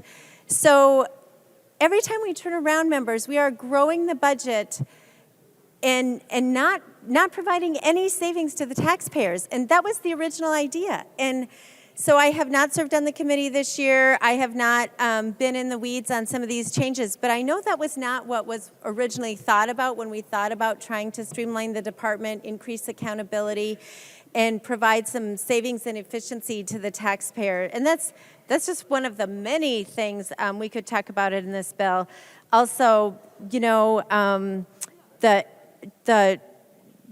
issues of fraud and CCAP were not really addressed. The creating of the new stabilization grant, instead of funding families and children, it's changing the way we're funding childcare so that it's funding based on the number of FTEs.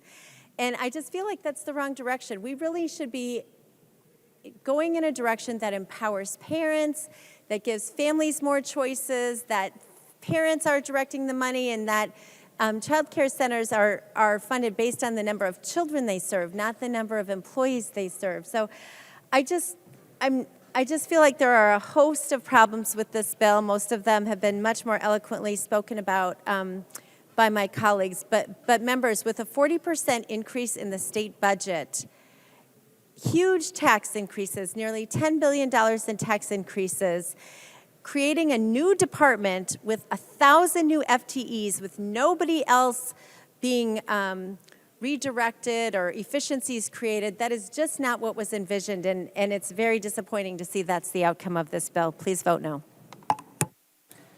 Further discussion on the repassage of Senate File number 2995 as amended by conference. I recognize the member from Douglas, Representative Franzen. Thank you, Mr. Speaker, members. So regarding the Rare Disease Advisory Council, so there's going to have some significant challenges executing on its statutorily identified activities, friends. The governor did recommend full funding, and currently the Rare Disease Advisory Council will only be able to meet the compliance obligations of being a state agency and will have no capacity to execute on its mission. This is a disservice to what was put into place. The bill author apparently listens to the governor when it's convenient to do so, because the governor did recommend full funding. This bill, the Rare Disease Advisory Council, was heard in Representative Newer's committee. I do serve on that committee, and I think that we as a body should find that it's very dishonest to create a state committee and not fund it. Another thing I want to bring attention to is the funding for what the Democrats call as undocumented citizens or undocumented individuals. I like to say, refer to them as illegal aliens because they are here illegally. But we are funding in this bill to give them health insurance on the taxpayer dollar. $2 million of that funding comes from the general fund, and the rest is coming from the healthcare access. So that is $99,139,000 is coming from the healthcare access fund, which is a fee. That money that goes into the healthcare access fund is a percentage that we individuals pay on our healthcare bills. And now we're going to have taxpayers funding health care for those that are undocumented. I think that is egregious. This is becoming an extremely expensive state for families to raise their kids in. And the great start that the Democrats love to talk about is becoming extremely expensive. So I think we need to revisit this issue. You know, Illinois, in March of 2022, put into place health care for undocumented immigrants or illegal aliens.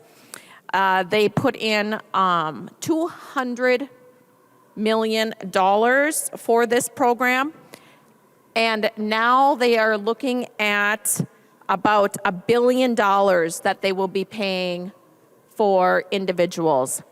And this month, if you are paying attention to what is happening in Chicago, migrants from other countries that have crossed into Texas are being dumped into Chicago. They're having a crisis of their own hands. And Mayor Lightfoot of Chicago, as of May 9th, declared a state of emergency as the number of migrants coming to Chicago spikes. Members, when we put policies into place that encourages individuals to move into this state for our benefits, the taxpayers pay more. We, the state, is sending a message that Minnesota is open. Come on in. The taxpayers of Minnesota will fund you to be on health care, get driver's license. This is a bad precedence, bad messaging. Let's see, what else? The CCAP provisions in here. I can't say I don't disagree now with the increases of this bill because Minnesota is becoming so expensive. Providers themselves, child care providers themselves, are going to have a hard time, even harder time, making ends meet for their businesses. However, there is zero accountability. We refuse to address the fraud in these public programs, and it's egregious, it's wrong, and taxpayers have a right to be very concerned. So I want us to pay attention to that. And then back to the great start. We made Minnesota an abortion sanctuary state, sending a message to children that they really are not wanted here in Minnesota. We've increased funding in this bill, in this really huge heavy, heavy bill. We've increased funding to abortion providers while eliminating the positive alternative grants, which those grants help young mothers, families who are pregnant and need assistance. Yet another charities that the Democrats have decimated in this body. So friends, I think that we really do need to think about our priorities in this state, think about what a message we are sending to Minnesotans, to families. There's $17.5 billion surplus is what we had, which is now being just thrown away, just wasted away. And of that, we are raising taxes by over $9.5 billion. And we are funding, quote unquote, undocumented individuals in our budget. Families cannot afford what Minnesota Democrats are putting on their plates. It's an expensive time to be a Minnesotan. Members, vote no. Further discussion to the repassage of Senate File 2995 as amended by conference. I recognize the member from Meeker, Representative Gilman. I recognize the member from Rice, Representative Daniels.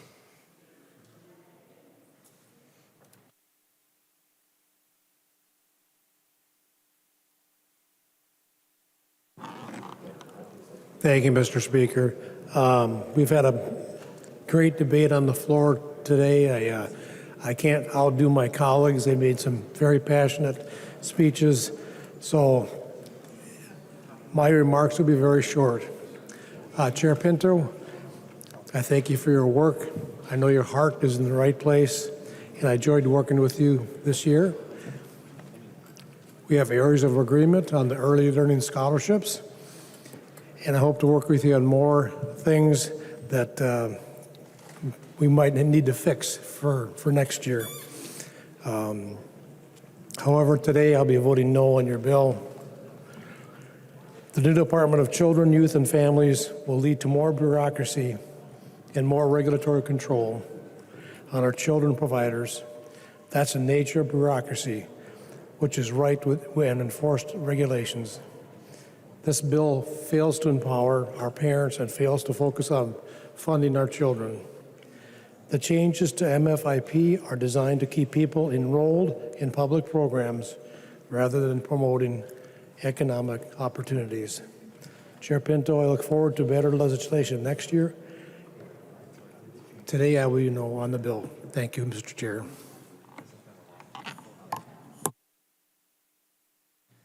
Further discussion. I recognize the member from Wright, Representative Hudson. Thank you, Mr. Speaker. Well, it's been a long debate, and a lot of what I'm going to say is in answer to the chairs, Chair Pinto and Chair Liebling. So we have to kind of roll back the clock a little bit today to remind ourselves of the points that were made there. But I do agree with Chair Pinto that it's fortuitous that this is the bill that we're hearing on the last day of session, because I think just the sheer scope of it, the fact that we're taking health and this new children and families concept and mashing them together in one giant omnibus, what that does is it affords us the opportunity to really take a high-level view of the governing philosophy that generated this bill. And it was stated earlier today, particularly well by Chair Liebling, which I appreciate. I appreciate the authenticity. I appreciate the honesty in terms of what the goal is and the moral framing of it. The idea that health is a public interest, health care is a public interest, and that we're working to expand the scope that public institutions have in controlling that public interest. And it all sounds very benign. phrases like deprivatizing our public programs. Deprivatizing. I mean, there's a sense in which I could get down with that. Deprivatizing public programs. Let's look at our relationship with nonprofits. Let's look at the extent to which we grant public dollars to organizations that are controlled outside public scrutiny, to do with, in some cases, as they please, with little, if any, reporting required. That's an area we should probably look at, if that's what we mean by deprivatizing our public programs, but somehow I don't think it is. But at root here, I think we need to remind ourselves what healthcare is. Because when we talk about it in these terms, when we talk about it in terms of it being a public interest and subject to public scrutiny and public control, what healthcare is it's a service that is performed in relationship between doctors, healthcare providers, and patients and their families. It's relational, and it's inherently private. It's inherently personal. We recognize this to some degree in the law with things like HIPAA, right? The inherent private nature of healthcare, the inherent private nature of the personal, intimate details and the personal, intimate procedures and goings-on that take place in the scope and realm of healthcare. You know, I think to when my children were born. I think to a incredible modern Star Trek style surgery that was performed on my son twice that has had the effect of basically saving his life. He has a very rare genetic condition, and they were able to, well, I won't go into the details, but they were able to do things that would not have been possible mere years ago. And that is personal. Despite the fact that I'm choosing to share it with you today, it is private. Those details aren't subject to public scrutiny, and they are not of public interest. There is no public interest in my son's medical case. That's a private matter. And what we see happening with this bill, and indeed with the governing philosophy that's produced all of our legislation this session, is an effort to displace privacy with what is euphemistically called public interest. And that's problematic. Because once an interest becomes public, it becomes political. You want to deprivatize, you want to take things, you find it gross or off-putting that outcomes are determined by economics, by money, by exchange. That's gross. Well, let me tell you what's grosser. When it's determined by a vote, when it's determined by an act of the legislature, when it's determined by a bureaucrat, that's gross. And that's what public interest is. You are displacing the private and the personal with the public and the controlled. And specifically when we cut over to, before I get to children and families, actually let's start with children and families and then I'll come back to this final point. The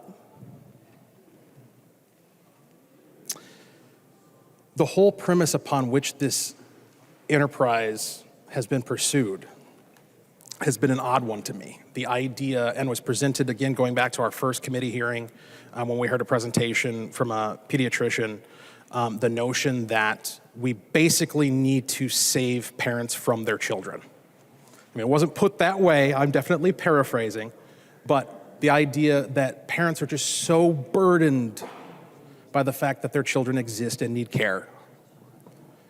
And we need to interpose as the state. We need to come in and we need to interpose and make sure that parents spend much less time with their kids in those early years. That somebody else take care of them. And I've pointed out previously, when the disparity there or the dichotomy between, on the one hand, making that argument that we need the state to interpose in the parental relationship in order to get parents out of the house and away from their kids so they can go make a widget somewhere, But then when we came to debating paid family medical leave, the argument completely flipped, and all of a sudden it's we need to figure out ways to get people out of their jobs, back home, to take care of their kids or to take care of their neighbor's dog or whatever situation that they're going to use and have signed off on in order to get them out of working that day. In either case, again, it's the state coming in, claiming public interest over a private matter, private relationships, private employment, private families' lives, and interposing, saying, this is how we're going to do things. Not the way you choose, and certainly not with your money. That's the other thing. Not with your money. And that's really, I mean, there's lots of problems with the new Children and Families Enterprise, but I think the biggest one is just the seeming refusal to acknowledge that the only thing we can do here in government is take and spend. We talk about tax and spend. Well, it's really take. We take and we spend. We don't produce things here. We don't make things here. This isn't a factory. This isn't a farm. This isn't a place where things get made. This is a place where things get taken from somewhere else where they were made, spun through a bureaucratic procedure, there's some skimming off the top, and then it's repurposed, redistributed out the other end of the system. And you can only do that to the extent that other people's money is available. And past a certain point, it won't be. And that might be the biggest problem with this. You know, we talk about the investments. We're so proud of all the investments that we're making in all the various programs. Today, it's children and families, early childhood education. But the thing about an investment is that you actually have to make good on your pledge, right? If you sign a contract saying, hey, I'm going to commit to providing this year over year, you need to be able to sustainably do that, and I just don't see how we're going to be able to. You know, when we're looking at a state economic forecast before this session, before we spent all this money, before we spent the $17.5 billion surplus, before we raised taxes $10 billion, before all of that, the state budget economic forecast was flat revenue. And the idea that raising taxes is going to make that better, no. We're not going to get more revenue because we raise taxes. We're going to push people out. I mean, we've seen that dynamic in recent days and weeks with a major employer in this state who managed to get their problem solved through, I believe it's actually in this bill, isn't it? Got a little carve out? Or that's another one? Okay. Okay, right. So it might be coming later. But that's what's going to happen. I mean, your employers, your businesses are telling you, we're not going to lay down and take it. Because they're the ones who are actually making the things. They're the ones who are actually producing. They're the ones who are actually providing the care. And so merely saying you're going to do something isn't going to make it happen. Legislation isn't magic. The money needs to come from somewhere.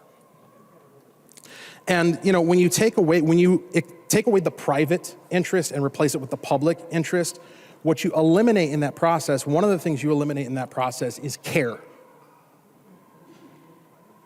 Caring what happens with that money and whether or not it is efficient. And we saw a demonstration of that in 2019 with the CCAP fraud, which we're doubling down on in this bill, tripling down on in this bill, $100 million in fraud that investigators agreed was the extent of the CCAP fraud, $100 million. Now, that's the kind of thing that if it happens in the private sector, people notice.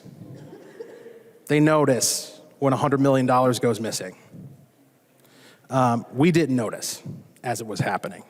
Happened again a couple years later with the Feeding Our Future scandal, which has a nexus, a crossover with the provisions of this bill.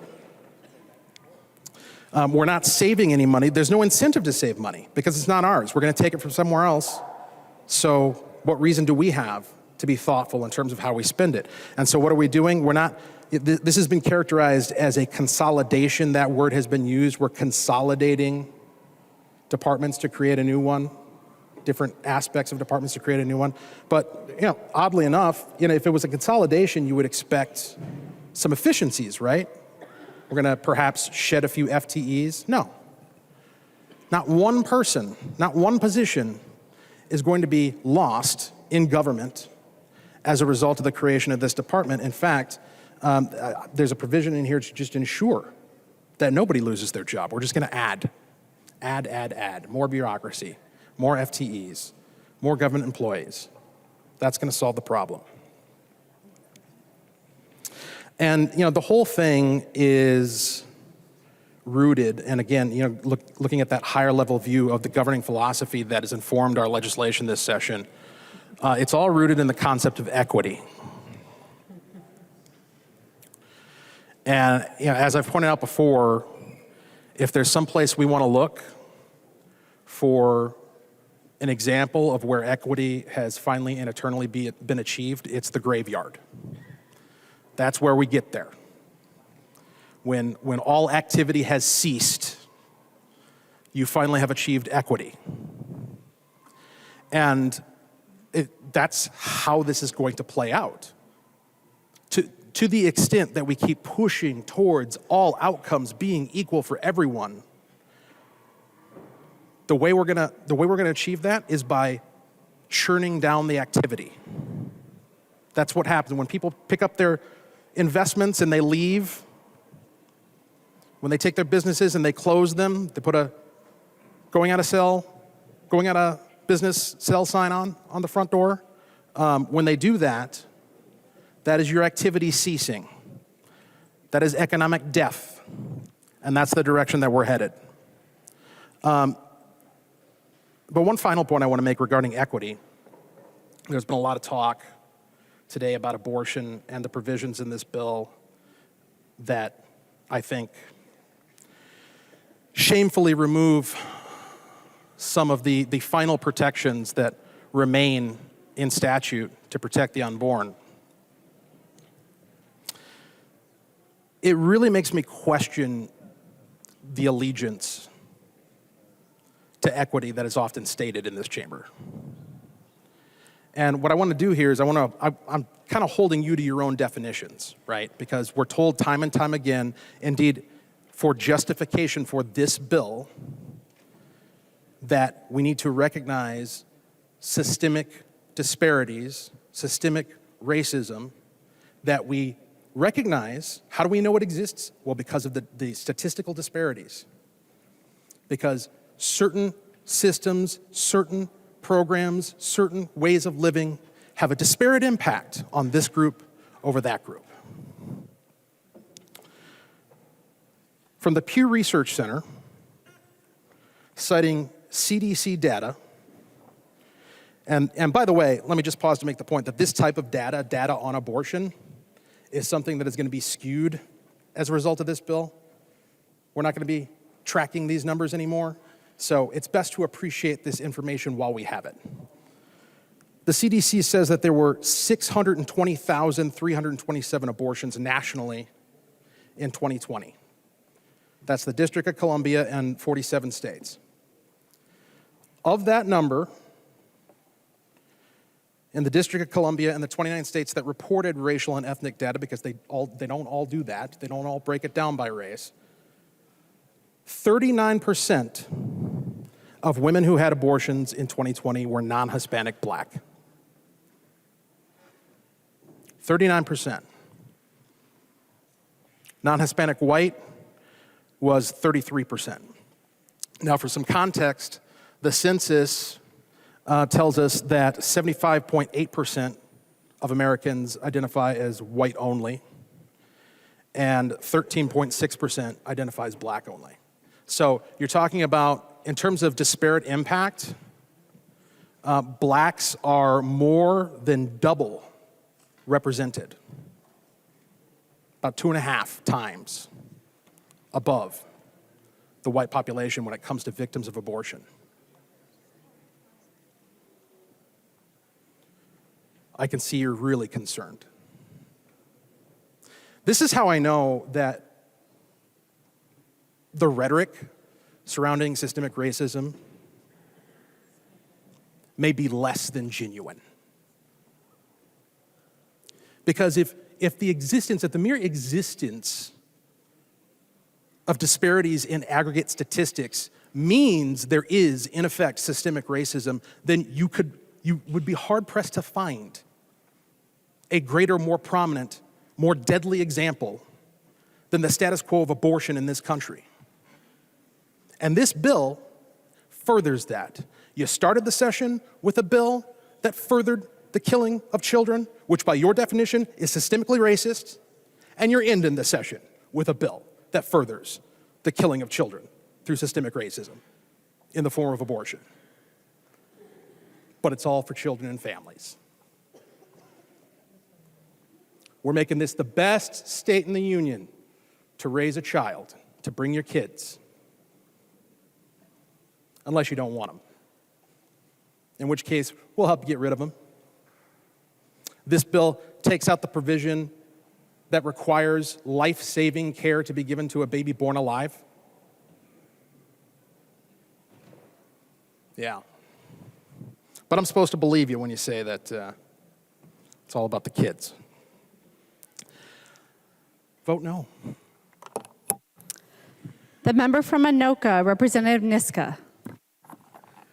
Thank you, Madam Speaker and members. We've heard a lot this session about how this is a historic session. It's a transformational session. And that's true.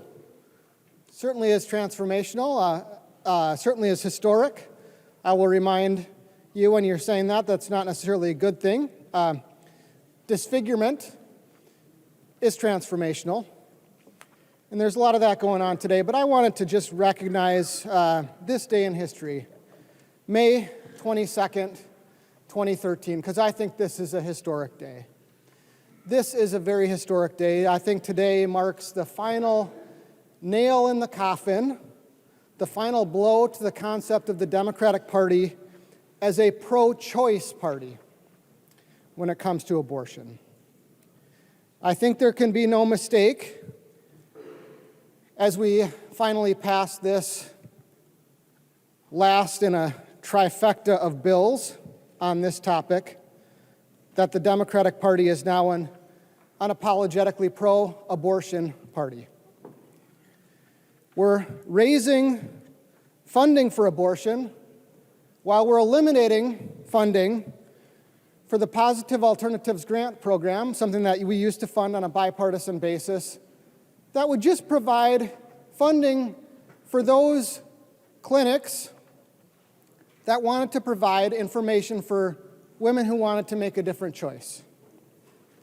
So we're reaching out into that marketplace of ideas again, and to those women who are making a very, very difficult choice, a choice about a very difficult and emotional topic,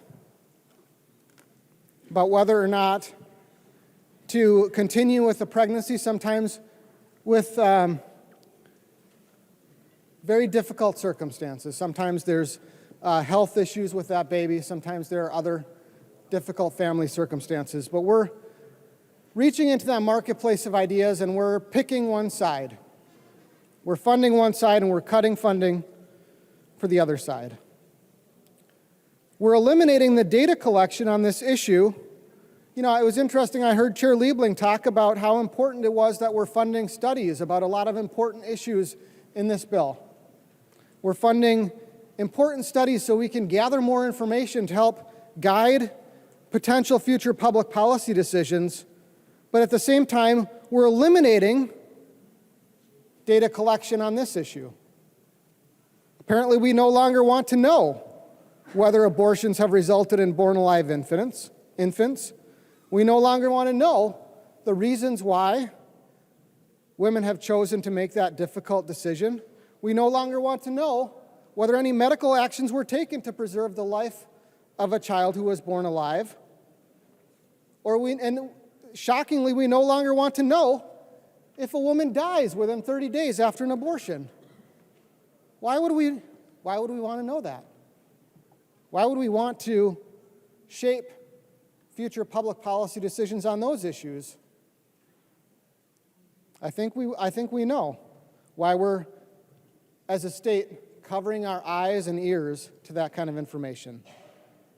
And we're taking away some pretty clear and important language that was passed, again, in a bipartisan fashion to protect those infants who were born alive as a result of an abortion.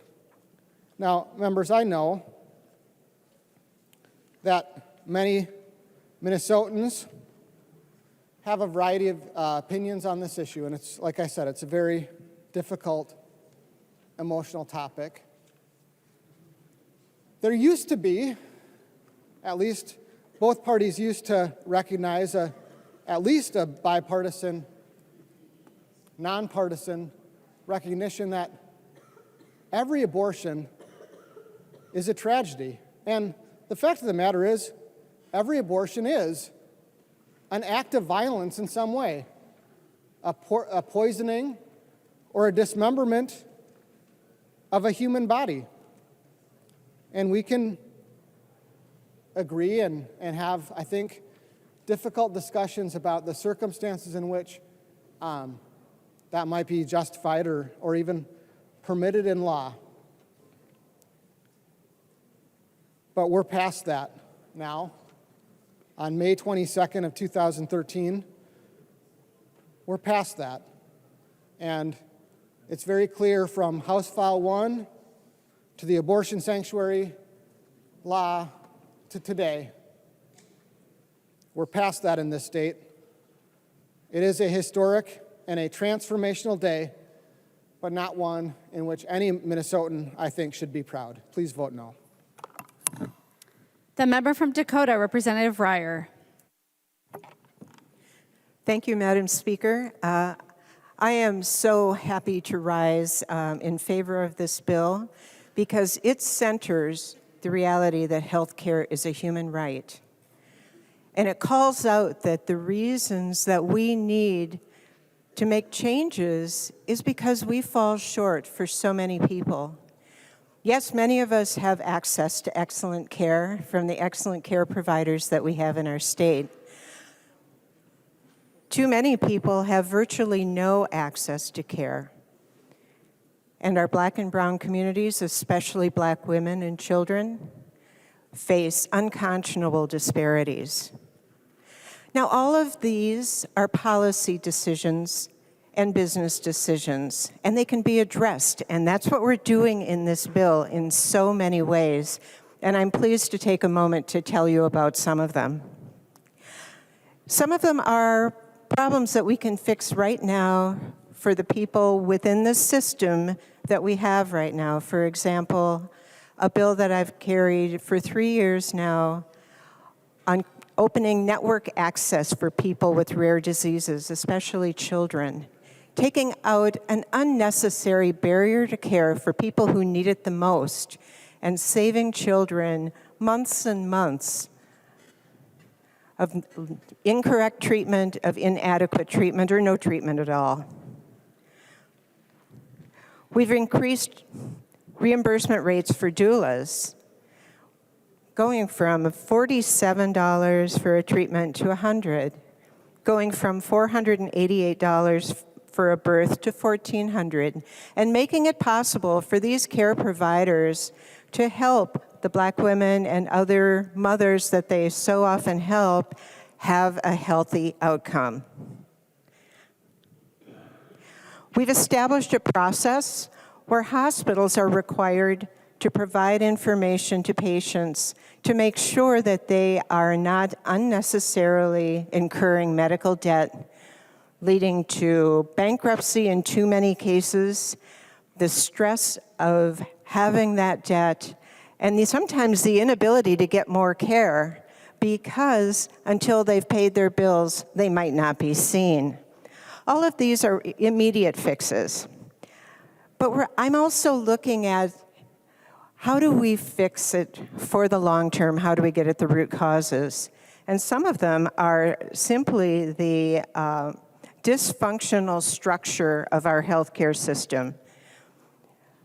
We've heard today about I'll call it the sanctity of the patient-provider relationship, and how we don't want anyone to get in between that, certainly not government. But let me tell you right now, the health plans are in between that. The patient and the provider making the decisions. Pharmacy benefit managers are deciding what drugs people can have. There are so many barriers and so much complexity and so much inefficient use of money in the system that we can fix by thinking about how could we design it better. What can the data tell us about how we can do it better? And those are some of the things I'm really excited about in this bill. The studies that we have in there, for example, studies on what are the actual drivers of cost in the healthcare system, from the individual doctor, sure, but into the care systems in the administrative branches, the health plans, the pharmacy benefit managers. What are all the different pieces that add cost? Where are the inefficiencies? What can we do about that? How can we have different models of payment and reimbursement that work better for the providers and also for the patients?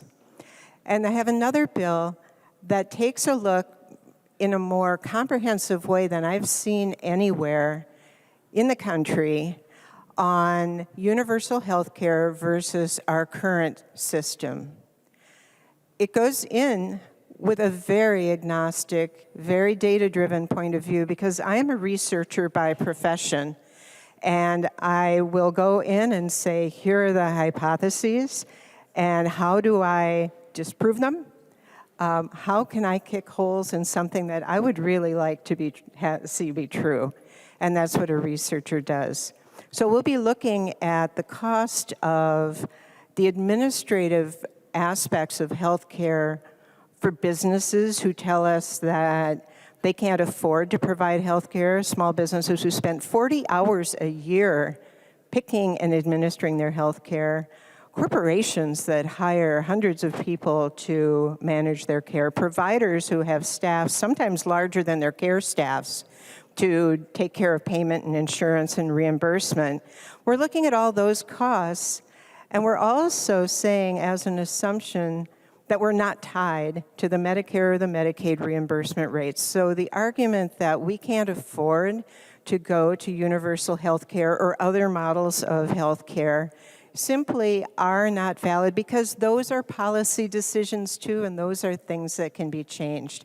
So I am very, very grateful to Chair Liebling for your leadership on this and your support for these ideas. And to the committee and all of the people who helped me strengthen these ideas, including people on both sides of the aisle who have challenged and raised questions and raised issues. And I don't see him here, but I would call out in particular Representative Nadeau, who always has a thought-provoking question, and I thank him for that. So with that, I would say let's take this opportunity to design the healthcare system that can benefit everybody, not taking away from anybody, but enriching the system so that all have the benefits that we all deserve. Thank you. Please vote green. The member from Anoka, Representative Scott. Thank you, Speaker Hortman. And members, I know we've talked some today about the issue of abortion on the House floor here. But I just wanted to hit on one specific area, and that's late-term or partial birth abortions. And I just want to kind of give you an idea of what Minnesota might be in store for them based on the extreme abortion stance taken in this bill. And we heard this a few weeks ago when some of the other bills were on the floor about just the Infant Born Alive Protection Act and so forth. And it was stated by members of the other side of the aisle that that just didn't happen very often. And I just want you to know that since the legalization of Roe, 85,817 babies across this nation have been born alive. They've survived abortions. So this does happen, and I think it happens a little more frequently than the members of the other side of the aisle would like to admit. And right now, there's a state that's very similar to Minnesota in their abortion laws, and that's Maryland. And I have an article here that talks about Partners in Abortion Care in College Park, Maryland, and they plan to sell abortions all the way through the 3rd trimester. They said that they plan to offer abortions through 34 weeks of pregnancy, long past the point of viability. Members, babies have survived outside of the womb at 21 weeks. That's very common with modern technology right now. So this group, and this is what Minnesota's inviting into our state by being a sanctuary state, one of the owners of that abortion clinic that's moving in suggested that she,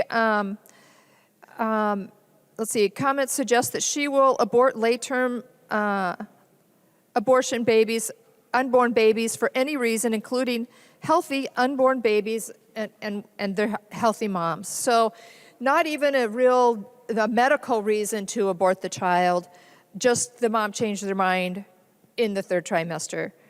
And members, later term abortions are also more dangerous for the women. So I think it's really important that we think long and hard about what we're doing here in the state of Minnesota. It's not okay when you have a viable baby to just snuff its life out in a very, as was mentioned already, violent way. And members, now I want to switch gears here a minute to an issue that I've cared about here in the legislature for some time, and a very respected member, former member of the legislature, also cared a great deal about, and that was Mary Liz Holberg. And she was very devout on this issue because she'd had mothers that had given their babies up for adoption back in the days before Roe versus Wade, and they were promised that their names would not become public, and those adoption records would not become public. And so with this bill, it contains a provision that wasn't heard in the House this year. It was given one hearing in the Senate, and I've heard that members of the other side of the aisle that were on the decision-making process on this bill were just tired of this issue and they wanted it to go away. But members, I'm talking about a time when there was no legal abortion, when there was no reliable birth control, there were no domestic abuse programs, incest wasn't discussed,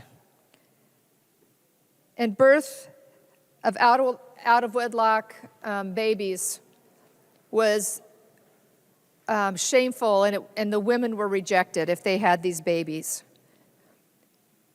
But Minnesota made a promise to these women back then that those birth records would be sealed, and this bill is unsealing that. It's breaking a promise.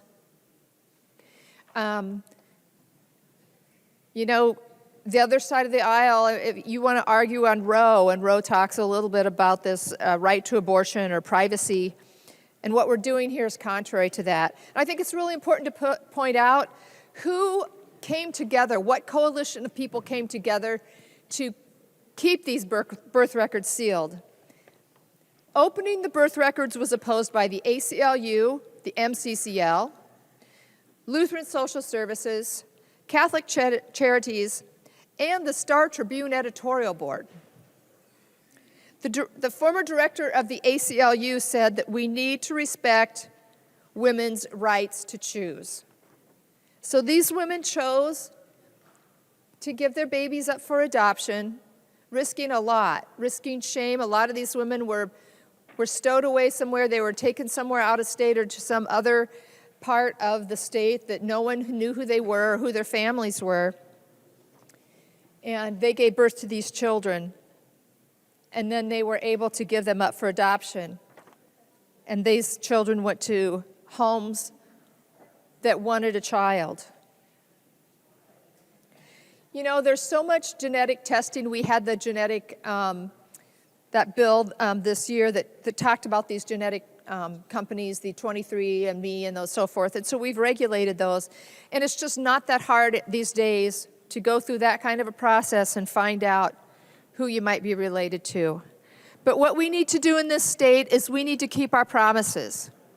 When we make a promise to someone, whether it's a woman that gave her baby up for adoption or some other promise that this state has made, it's really important that we do as we say we're going to do, as the law says. Members, for this and other reasons, I encourage a no vote. The member from Ramsey, Representative Perez Vega. Thank you, Madam Speaker, and thank you to Chair Liebling. As I continue on to speak, I have to really recognize the undocumented Minnesotans. And I'm not going to apologize on behalf of this whole body because I know which body I stand in respecting human rights. And healthcare is a human right. And I have heard in my first session, in closing this session, the continued insults of words towards the strongest community that has uplifted us in some of the hardest times that we have been surviving in. Pre-pandemic, post-pandemic, and I think about all of our children, regardless if you're born with a social security number or not. As a child that grew up and is continuing to live with a chronic illness that is managed by insulin, I think about the privilege that I had as a Latina, as a Puerto Rican, born in this country, or even as fellow Puerto Ricans that are citizens that came to this country like my family, we still had accessibility to social security numbers. And it was always just like, why doesn't the other side of my community have this? Whether they are the largest immigrant community of Mexicans and the other Latinos that came by way, such as my family, to this state, or the second largest immigrant community of the Somali community that we have members of this body who refuged. Everyone should have accessible health care just like us with the social security number. We're talking about accessibility of universal health care, and we're starting universal action in this body, and that's something that I'm proud of. And I'm proud of the advocacy of our undocumented community that has had to be listening to these titles that are given to us by people with privilege who have no idea what it is to be insulted when you are not noticed as a human being and called an illegal. I'll tell you, we're standing on stolen land. We're standing on indigenous land. I have sisters in this body. I have cousins in this body that will continue to say that and remind us the privilege that we have as being here in the state, and now our undocumented human beings of felicidad y celebración are going to feel a sense of liberation when they say, Maria, we don't have to call you to see where is it accessible to get insulin so our kids can live like you. So that we have accessibility to doctors who want to provide and share, but we live in an unjust system of healthcare that says, I'm sorry, this is the last of the route into where I can legally take you.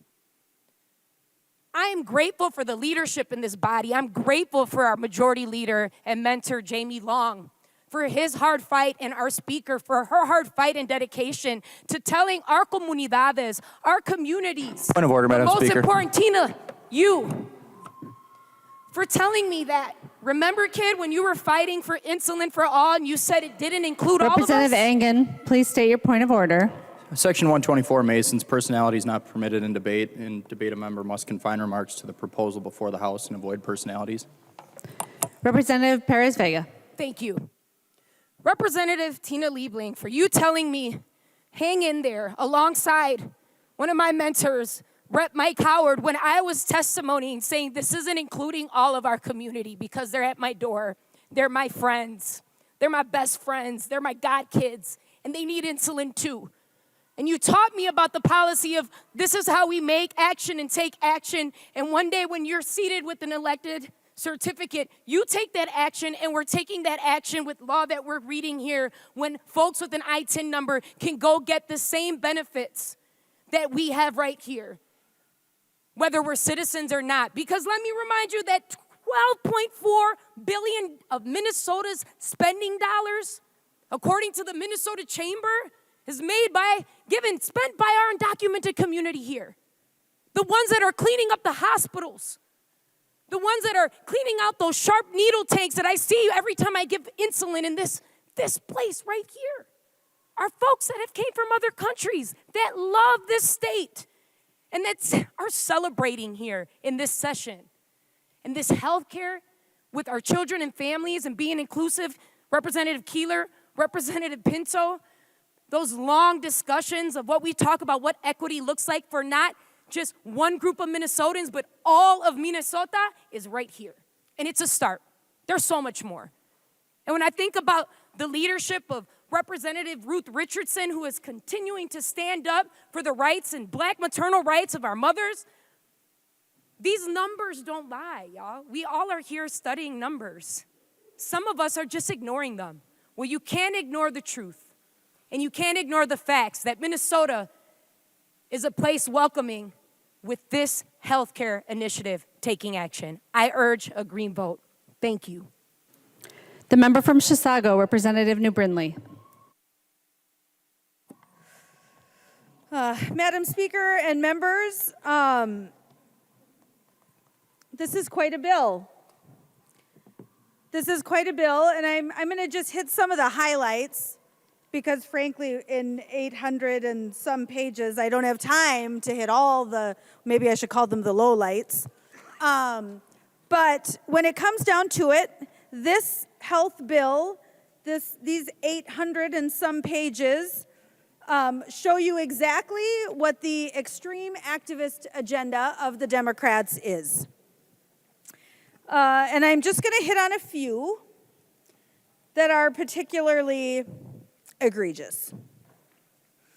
The first is just this timeline. If the DFL, if our Democrat counterparts go through with everything in this bill, and I will put a finer point on some of this in a minute, in 2027, this is what's going to happen if the Democrats go through with everything that's in this bill. Medicaid and Minnesota Care will no longer be under managed care. They will be completely fee-for-service administered by the department. This, as you can imagine, this would require a massive growth in DHS to make that happen. Minnesota Care would be on the exchange and open to anyone with any income. And I want to point out just briefly why that is such a problem. We've talked about this in the past, and frankly, I assume that this is why it became a study and is not in the bill yet, but would be by 2027, according to the timelines laid out. And I'm going to make this really simple. Here's what it costs to provide care. Here is what Minnesota Care pays. See how that's lower than what it actually costs. Here is what Medicaid pays. It's lower than even Minnesota Care. Here's the cost of care. Here is what private insurers or managed care organizations pay. So what happens is managed care organizations, private insurers, subsidize the cost of Minnesota Care and Medicaid. Subsidize those payments, I should say, to the providers. So you can imagine that when we go to this Minnesota Care buy-in, that's going to cause real problems for providers when they are now primarily being reimbursed at significantly lower rates than what the actual cost of care is. This is not magic, this is just math. This is just math. Again, another piece of this, reinsurance is defunded in this bill. The account that pays for reinsurance is being completely wiped out. Again, this is a program that not only stabilized the insurance market in the state of Minnesota and ensured that every Minnesotan had a choice in how they pay for their health care, but it also actually decreased rates. It decreased the cost of health care for the consumer. I'm not talking about for insurance companies, for pharmaceutical manufacturers. Reinsurance is one of the very few programs that has come out of this legislature that has decreased costs for the individual, for the consumer. And this bill zeroes that out. So these are some of the things that will happen by 2027 if we follow the timelines that are in this bill. Now, I can only assume, based on what's being done here and what has been done in other bills already, is that Democrats hate any business regardless of the service they provide. It doesn't matter. We just hate them and we're going to stick it to them, regardless of the service they provide. So let's talk about the elimination of managed care in this bill. To be very clear, while it became a study, this is more than a study. This is an implementation plan for the elimination of managed care. And frankly, I don't really get it. I'm glad that we finally acknowledge that we do need a study, that we should actually have an actuarial analysis to move forward with this. I'm glad we at least figured that out. Because every single independent study, every single one of them, shows that with a managed care organization, you get higher quality health care at a lower cost. Every single independent study. Every one, you guys. But we're going to move forward. Interestingly, this is what Medicaid.gov says. I looked this up on Medicaid. It says, by contracting with various types of MCOs to deliver, and MCOs is a managed care organization for those who don't live in the healthcare world. By contracting with various types of MCOs to deliver Medicaid program healthcare services to their beneficiary, states can, again, this is from Medicaid, states can reduce Medicaid program costs and better manage utilization of health services. That means people are accessing health care more under managed care.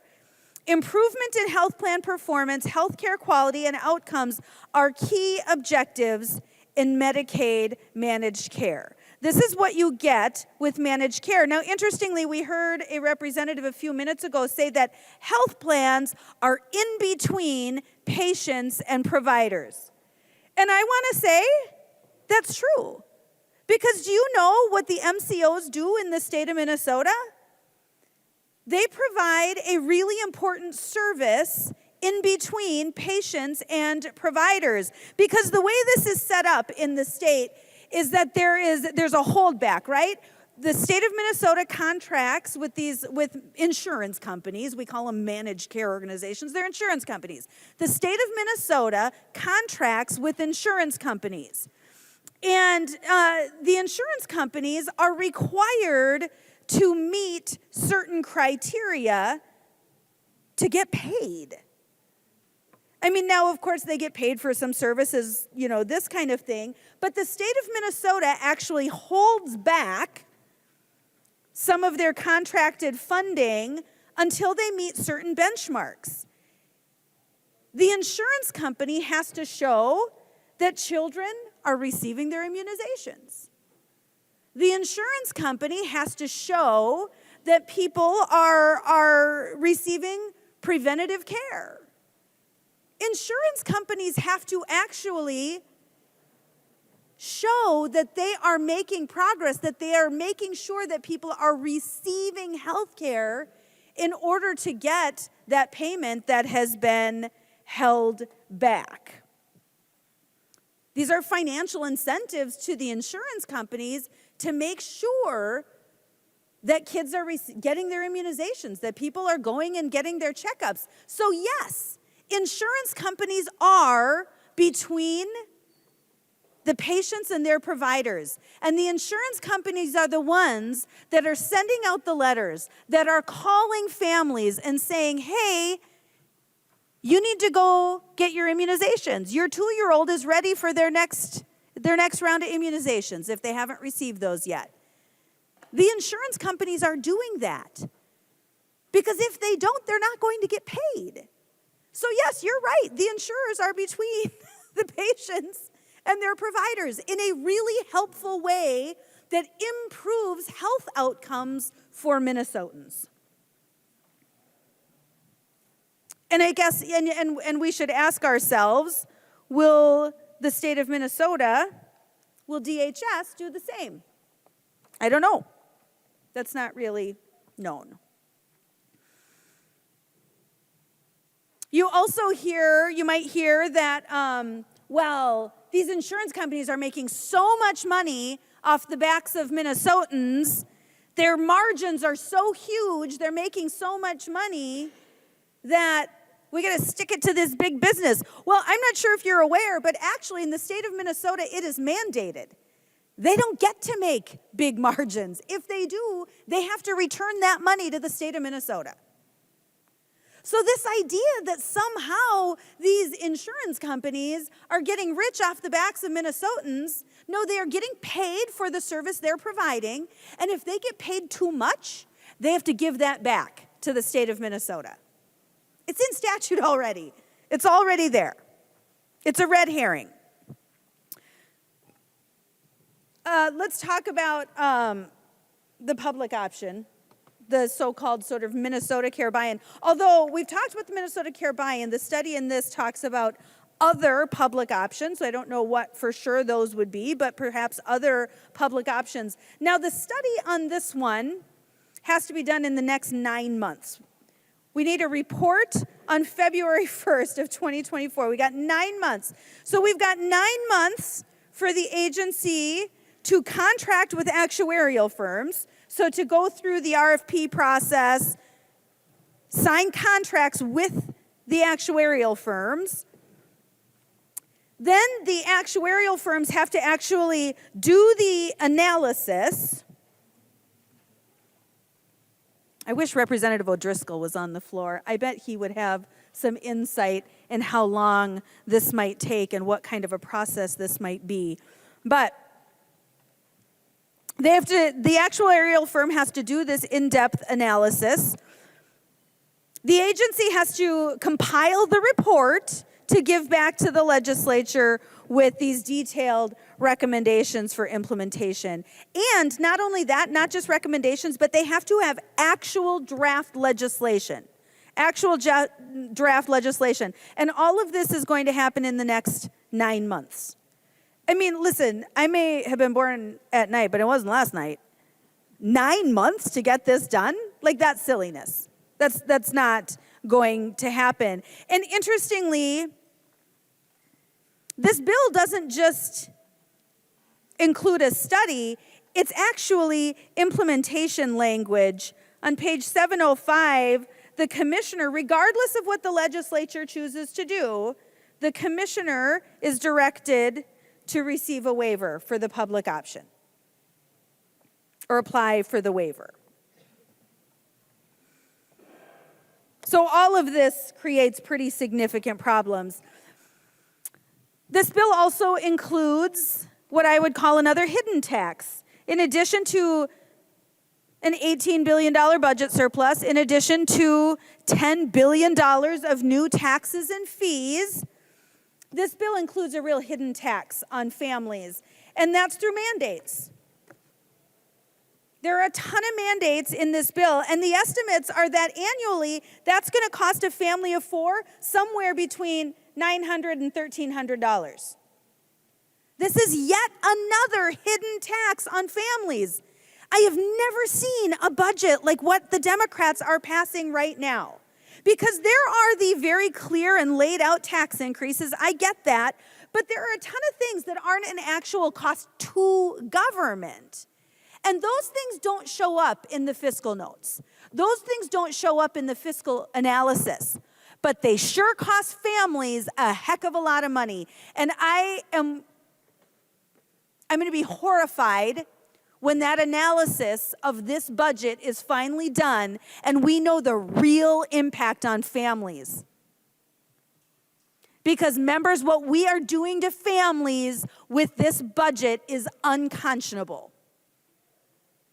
And this is just another piece of probably about $900 to $1,300 a year per family of 4 to pay for the mandates in this bill.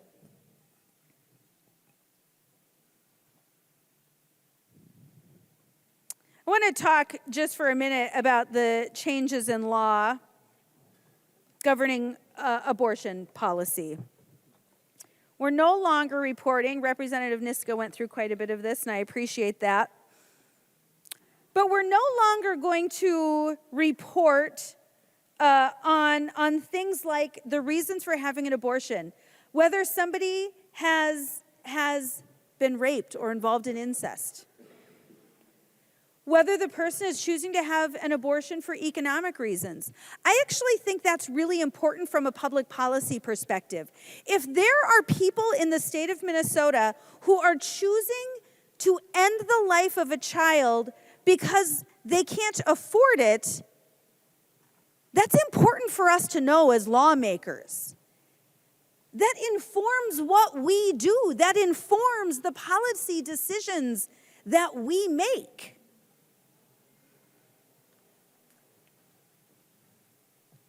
Emotional health. There's a lot of things on this list that are important to policymakers. We should have this information to make the best decisions that we can.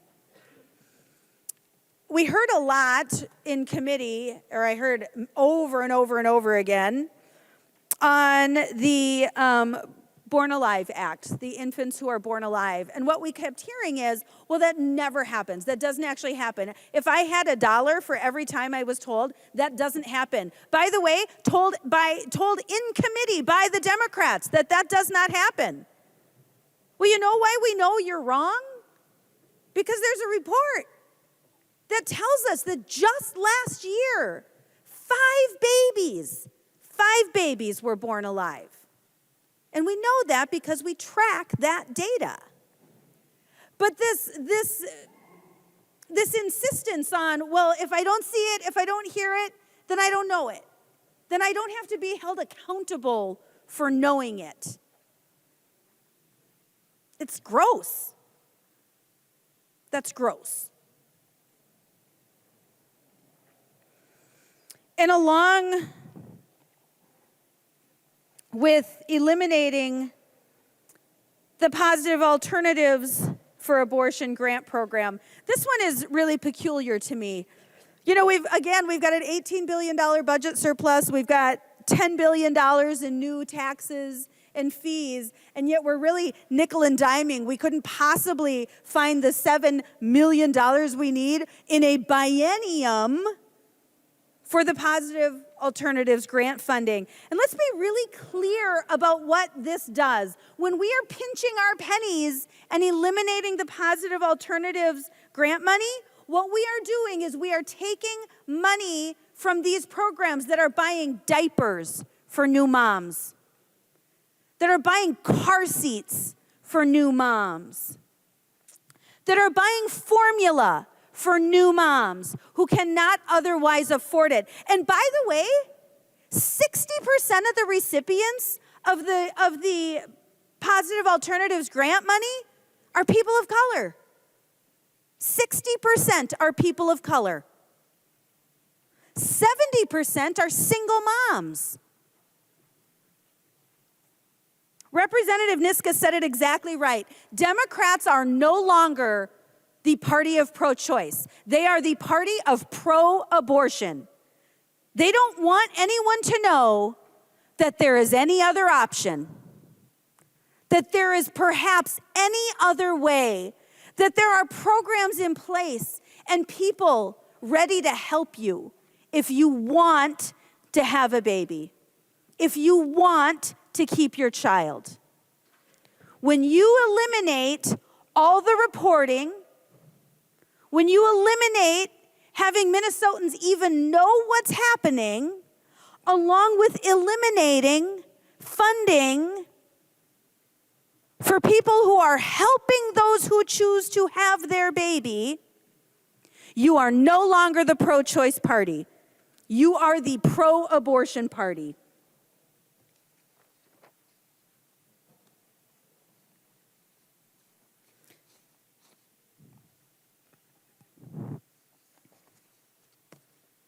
This bill is as extreme of a health bill that has ever come out of this body.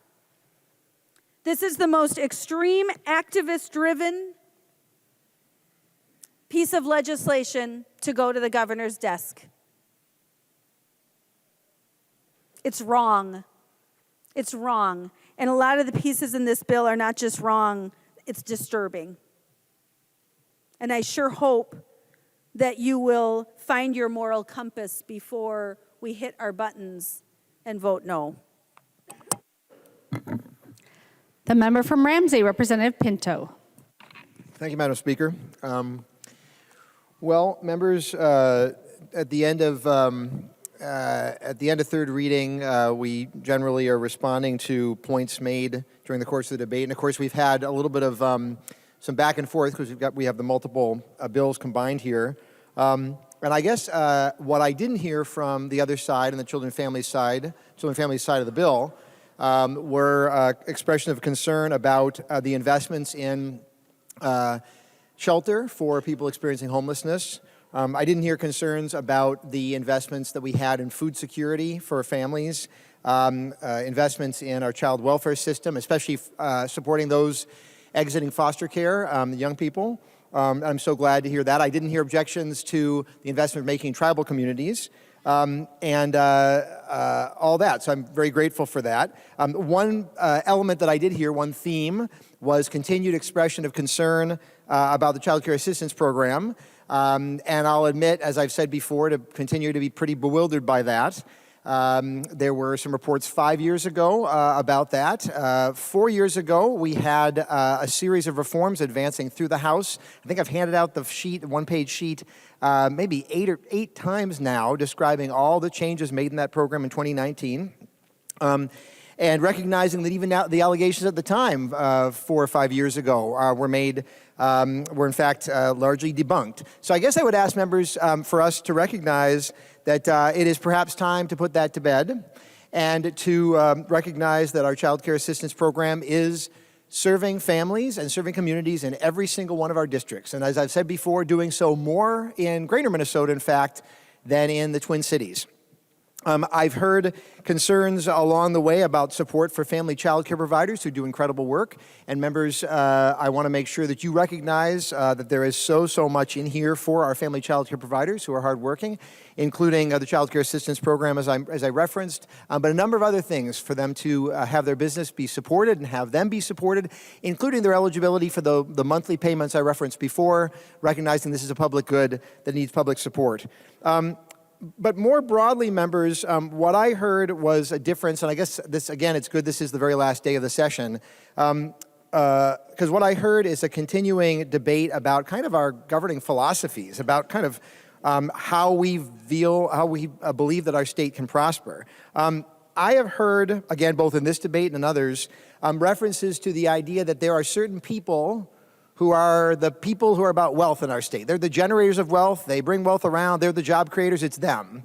And that everybody else, I guess, is somehow a taker. That somehow when we offer support to people, well, my goodness, folks are going to be flooding in from elsewhere and going to be draining and taking money and taking support away from the rest of us. And members, I have, and I think my colleagues on this side of the aisle have a very different philosophy. When we empower people, our state does really well, as we've talked about before. when we provide, when we ensure that people can be with their babies when they're born through paid family leave. Thank you, Representative Richardson, for her work. That's something that's going to make a really big difference for that child and going to make a difference for all of us later on. When we reduce child poverty through the tax credit that many of you voted against the other day, we do that by 1/3. That, in fact, makes a huge difference for all the rest of us. That is something that's going to be encouraging of parents and going to be encouraging of all the rest of us as well. When we invest in education and housing and transportation, when we make those investments, members, that is something that, in fact, empowers people, and we are all better off. And that certainly includes those folks in our community who are undocumented. You heard the reference before, more than $12 billion generated in our economy from people who are undocumented. When those folks have health care, when they are involved in our community and empowered to be in our community, that makes a big difference too. And members, to my mind, that is the philosophy then in the children and families side of this budget. That when we make sure that the kids and their families, if they're experiencing homelessness, that they actually have a stable place with a roof over their heads, that they have the food that they need, they have the safety that they need, that parents have the childcare that they need so they can go out and pay the rent and pay the expenses. There were some comments made about, we're somehow taking something away from parents. Members, I mean, I'm not sure who you're talking to. People are struggling out there, right? People need to work in order to pay their bills. Now, we want to make sure they can be with their families, with their babies in the earliest weeks of life. That's why many of us voted for a paid leave program that allows for that. And then folks, unfortunately, because of the structure of our economy, need to get out there. And so when we provide child care, provide support for child care, just some support, that then allows parents to be in the position to take care of their families, to have their kids do well, to have all the rest of us do well, to deal with the worker shortages that we have in our economy, to do all that's necessary there. Members, the children and families portion of this budget does in fact help get so many more kids off to a great start. I am so excited to be supporting it. I'm grateful to my many colleagues who have contributed to that work, grateful for the partnership with Chair Liebling, and I would strongly urge a green vote. Thank you, Madam Speaker. The member from Rock, Representative Schumacher. Thank you, Madam Speaker and members, and thank you to the conference committee that put this together, and particularly to Representative Liebling for her leadership in getting this across the board. I agree with very little that's in this bill, but do appreciate just the lift that does require in that whole piece. And I know just from the conversations I've had recently with Representative Liebling, she knows her bill and what's in it and the reasons that they're doing the things they're doing, which I also very much appreciate. So thank you for that. I will say that this bill looks a lot different than it did when it left the House. I do sincerely believe that a lot of that came from the conversations that we had on the floor about the concerns that we had with especially some of the carve-outs and the move to the public option before we had the information there. And I'm glad to see that those thoughts came into the conversation and what we ended up with afterwards. This was a year where anything that was proposed could have been sent through and passed and sent to the governor for signature to become law, but we saw some of that scaled back to get the good information that we need, including on the Minnesota Care buy-in, so that we can find out what those premiums would be and to know what reimbursement rates would be and how that will all work. The same thing with the 340B study, in trying to find an earnest approach to how we really address that, and do we need to make changes to it, and how do we get more information and the dollars from that figured out, but not doing it right now in a way that was going to potentially impact hospitals and other pharmacy groups along the way, but to figure out a way to do it and do it the right way. So I really do appreciate that there's been a step back from that. And as well with the Healthcare Affordability Board and trying to find a way to get peace in the valley on that. That's my understanding, is that the language in here does have peace in the valley for that. I do have some questions on the Center for Healthcare Affordability and how that will exactly function. I'm not going to ask them today, but just as we move forward and look into that, particularly on lines like 684.19, that the the center may convene an advisory board, but it's not required to, and that they're required to offer periodic reports, but no definition on what periodic is going to mean in that. And so we'll be interested in learning more about that. I'm sure we will next year as we move along in there. There are some good provisions in the bill that I just want to touch on briefly here. The 3% increase to the rates for adult mental health, that's crucial out of this. And even when I was back home for different events in the weekends and people would ask for a legislative report, and my folks are a little more conservative, they'd ask what good was going to come out of this legislative session, and I said, well, we should see some changes in our mental health arena and how we're able to function with that, because we have the money to do it this year and there was a real priority, and we saw that with the pieces in this that we have here. Treating Alzheimer's as a public health issue is also going to be vital as we look towards the future and not only the aging population, but those who can be affected by it and the costs associated with that. To treat this like a public health issue and really call attention to it is going to be helpful. The same thing with drug overdoses, changing that and making perspective on that as a public health problem that we have in this state, and addressing it from that angle is going to be helpful. Also, returning the benefits of adult dental. Dental is another issue that perennially comes around as something that needs to be dealt with, and this is one area where we have seen some improvement. And I really have to say that I like the value-based drug purchasing and some of those pieces. Getting manufacturers and providers of medical support to actually have a stake in the game with what they're providing there is going to be really helpful as we move forward and talk about different ways to provide care and pay for that care in the future.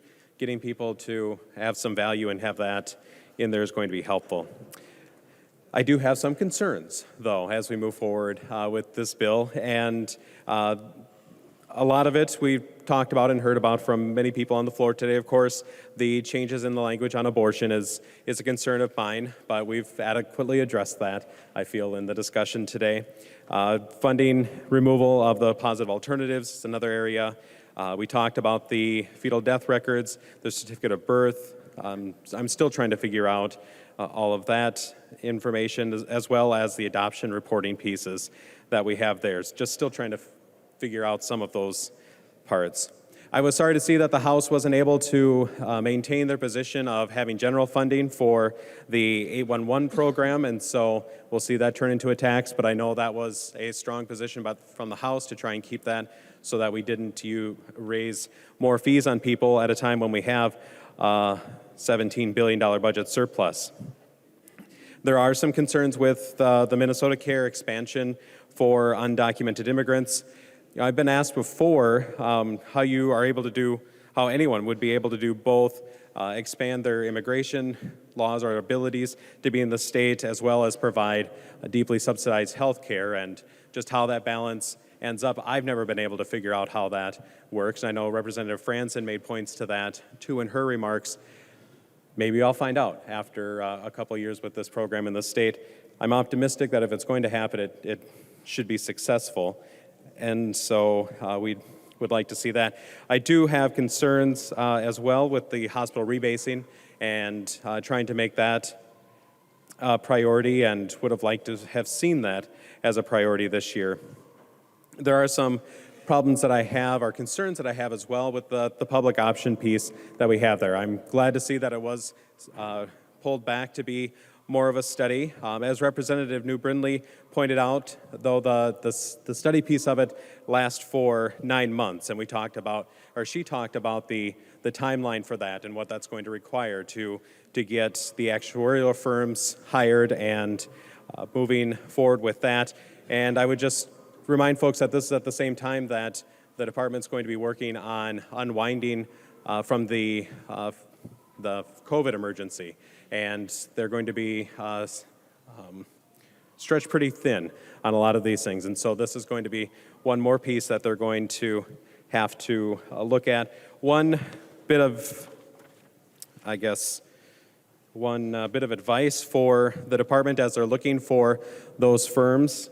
Just reading through an article from Politico from December 27th of last year, and how the states have been who have been looking at public options, how they've been able to address their public option program and the results that they've had. The article talks about New Mexico and how their plan requires CMS to foot a majority of the bill. Talk about Colorado, where they had goals of setting 5% reduction in rates, but the best they've been able to get is 2.6%. We look at the state of Washington, and while they've had 3 years of open enrollment for their public option, only 7,000 people have applied for it out of the 240,000 people who would qualify for it. And also the state of Nevada, who are expecting 8,500 people to sign up for the public option when they have 115,000 who are currently enrolled in the individual market and 300,000 who are not with any kind of coverage today. And there was a conclusion in there that I think is helpful for those who are going to be putting up the actuarial contracts for the public option.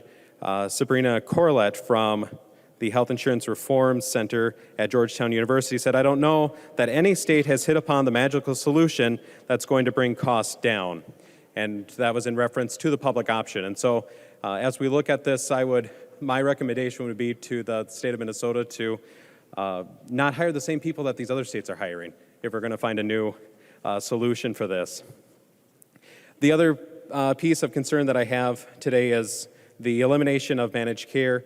As Representative New Brindley said, this is really more of an implementation plan than it is just a study. And what I found interesting in reading through the language on this particular part of the bill is that the plan must make fee-for-service better than our managed care system today by achieving better outcomes and reducing the cost of health care through fee-for-service. And that's interesting to me because fee-for-service was a system that we rejected in the 1980s in order to achieve better outcomes and reduce the cost of health care. And since then, about 40 other states have moved away from fee-for-service to managed care in order to achieve better outcomes and reduce the cost of health care. But the fee-for-service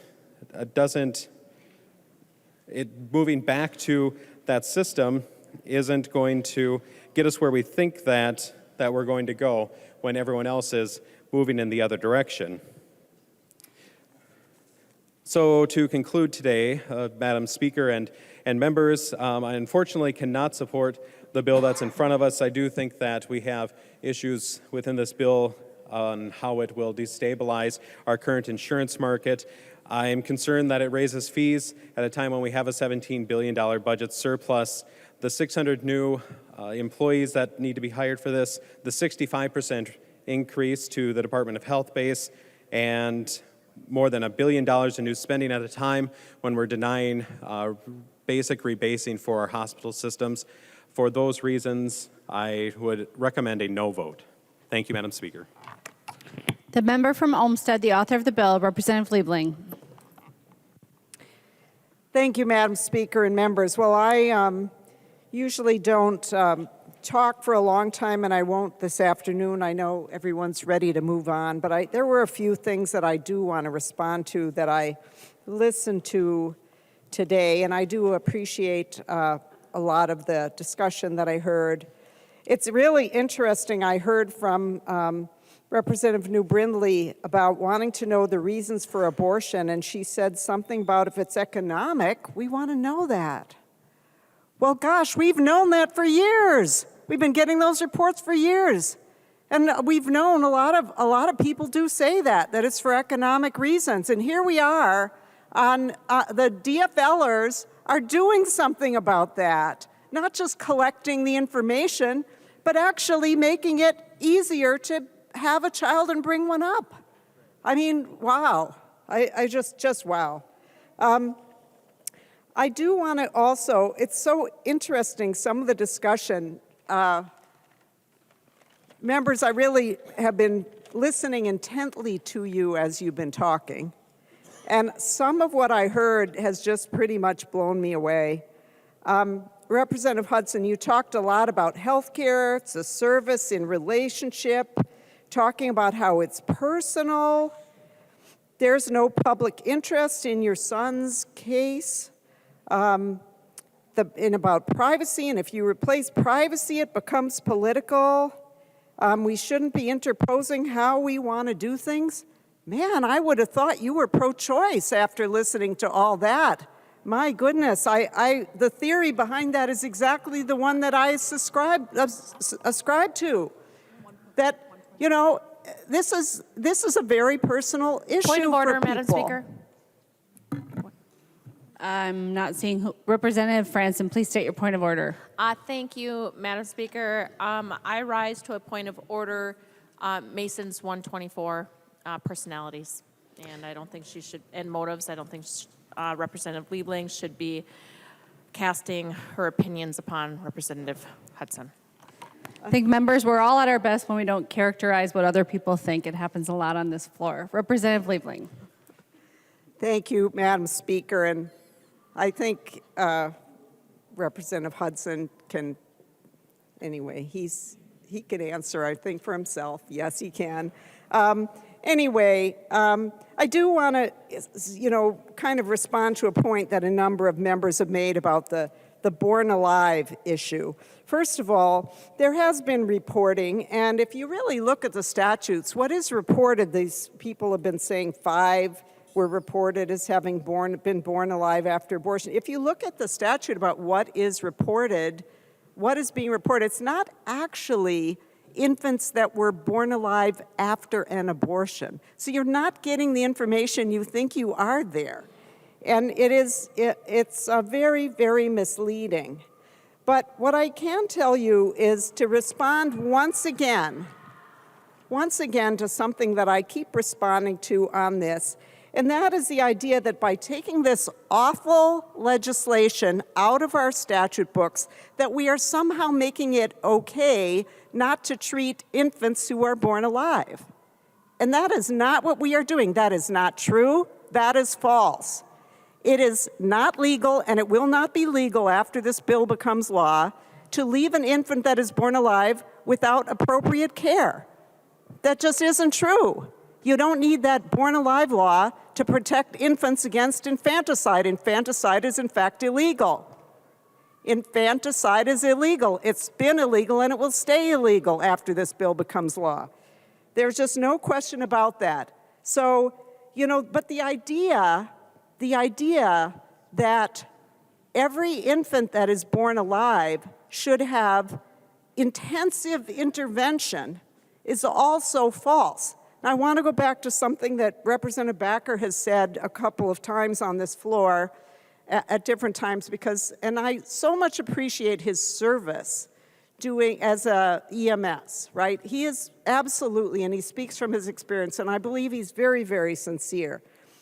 But when the ambulance gets to your home, the obligation of that person who comes to give you that emergency care is very, very different. They are obligated to try to keep the patient alive at any cost. That's what they're there for, and get them to the hospital. But it's different when you are a physician with a patient. Now, I'm not a physician, but when physicians are dealing with patients, they often, with the patient, have to make very difficult decisions. We all know there are end-of-life situations, just talking about adults, right? Where somebody doesn't want intervention. They want, people make decisions about what should happen with their care. It isn't always save the person at all cost, right?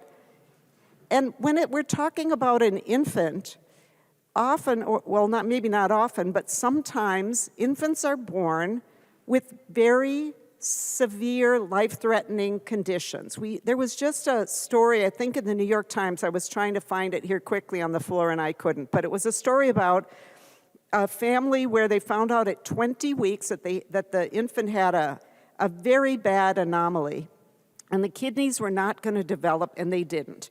And because they were in a state that did not allow abortion, and it was criminalizing for a doctor could not do an abortion when the fetus had a beating heart. So the mother had to carry this fetus to term, knowing that it was not going to live.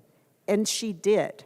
And in the story, it has the grandfather saying, this is torture. This was torture for the family to go through this when they didn't want to. And when that infant was born, they held that infant for a short period of time while it struggled for breath because the lungs were undeveloped, and then it died, right? So that's a terrible, terrible story. These things do happen. And the problem is when that child is born, forget about the stopping the abortion earlier, which is terrible in my mind in itself. That family should have been able to decide to have an abortion with nobody having to approve except the doctor and them. But putting that aside, when that infant is born,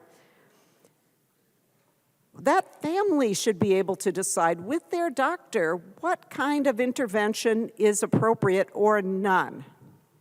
Because sometimes what the family wants to do is hold the child and spend the last few minutes with the child and not have it whisked away to have tubes and IVs and other kinds of things that are futile. And they should be allowed to make that decision. That is private. That is private. And when we put these sorts of, when we say an infant born alive must have life-saving care, we are interfering with that family that may want to make a different decision, have privacy and have peace and grieving in those few minutes. And that's why we need to take this statute off the books. It was put there, in my view, to demonize doctors, to make it seem like somebody was doing things that were unethical, that somebody was leaving infants to die. And that just isn't the case. You know, doctors do have ethical standards. I have said this before on this House floor, and because you all want to debate this same thing again, I will too. You know, doctors have ethical standards. They are not monsters. They try to do the best for their patients. And when an infant is born and it's alive, that infant is a patient. And nobody is just throwing it in a garbage can or something like that. That is just not happening. And if it did, it would be illegal. And if a hospital allowed that, that would be a big problem for that hospital, and people would probably be suing as well. So that is just a mythology that we need to throw away. And as far as, I do want to say a word about the reporting, because we did change that in the conference report. When it came off the House floor, we were simply repealing the reporting. The Senate did not want to do that, and so it is there still, but it is modified. And yes, we are taking away the questioning of the pregnant person about why they want an abortion. Because you know what? It's nobody's damn business why they want an abortion. It isn't my business. It isn't your business. It's not the public's right to know why they want an abortion. We're still going to collect information about the numbers and what gestational age. But I do not believe that the doctor should be required to sit there and ask the person a bunch of questions that have nothing to do with the medical situation they're in. And that is why that is being repealed. So, you know, there are so many wonderful things in this bill, and it is really too bad that a lot of the discussion is around this one issue. But I do want to just correct one other thing I heard early on in the debate about public versus private. I think Representative Backer was talking about this. I'm not saying, what I'm talking about is the private financing system, that we have privatized our public program. I'm not talking about private versus public hospitals. We have a range of providers in this state, and we will continue to have a range of provider organizations in this state. But I think in our public programs, we don't need to take a public program and then put a private provider in between the patient and their health care. And I heard a lot of, you know, what the managed care organizations, you know, they try to make a good case for themselves. We've been doing this for a long time. I firmly believe, and many members on this side believe, it's time to try something else. We have county-based purchasing. We have a public program in Hennepin County, and we think that's a pretty good model. And we think that it's time to explore making a big change because it costs us a lot of money. The legislature has very little control and even very little insight into what the managed care organizations are doing with our money. And we know that most of the providers really dislike the system, and we certainly hear about that. And we know that patients often don't like it either. So I'm really pleased in this bill we are moving forward to look at other ways of doing things, because the way we're doing it right now, it just isn't working very well. So it's time to look at other things. It is time to study a lot of different options. I'm really pleased we're studying I don't want to say we're studying the public option in this bill. What we are doing is something we've never been able to do. Get real analysis, gather real data, and do serious analysis to see what we can do and what it will look like, so that when we do make a big change, which I hope we will, that we'll know that it will be really good for our state, and especially really good for the people of the state who need real health care. So with that, I ask members to please vote for the conference report. Thank you, Madam Speaker. The member from Stearns, Representative Demuth. Thank you, Madam Speaker. And members, we have had a lot of discussion on this bill that's in front of us, and it has been a good afternoon to hear the details of this. I will not be supporting this bill. You've heard the good things about it. You've definitely heard concerns about it. But when we're looking at new administration, new IT spending of over $30 million, hundreds of new FTEs, over 600 new FTEs, there is definite concern with that. We know that the insurance provisions contained in this bill are going to destroy the individual market that has been so fought for to stabilize over the last few years. And we definitely know that new mandates drive up costs for all Minnesotans. We've heard talk on some of the abortion provisions within this bill, and I do have grave concerns on a number of those. There was an elimination of the positive alternatives funding, and that is not pro-choice. That is limiting. We know that there is a double down on the extreme provisions, as we have heard, and I have to say that the contrast with Representative Backer, when he goes on an emergency run, or Representative Hewitt, with the background in emergency paramedics that are going to help those most in need. They are there to save lives. In no way in the conversation today has anyone tried to demonize our medical professionals. But in the case of an abortion that has failed, with a potentially viable baby laying there, we know that that baby cannot advocate for itself. We're not trying to criminalize anything. We're saying that life child that is alive in that moment should be given care. And that seems like the most basic of human rights, to be given that care. We know by eliminating the reporting, as you've heard, the reporting has helped. It's even helped develop an entire new department that's being proposed. But if we eliminate the reporting, we have no idea. And for a doctor to ask just a couple of questions to a woman that is accessing abortion care is not a problem, and it should not be eliminated.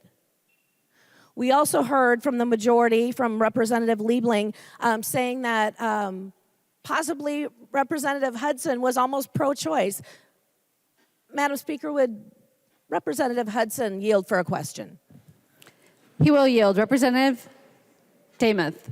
Thank you, Madam Speaker. Representative Hudson, I heard on this House floor maybe a little bit of confusion based on your earlier comments when you were testifying. Could you briefly just clarify for the body if you are pro-choice, and if so, why not?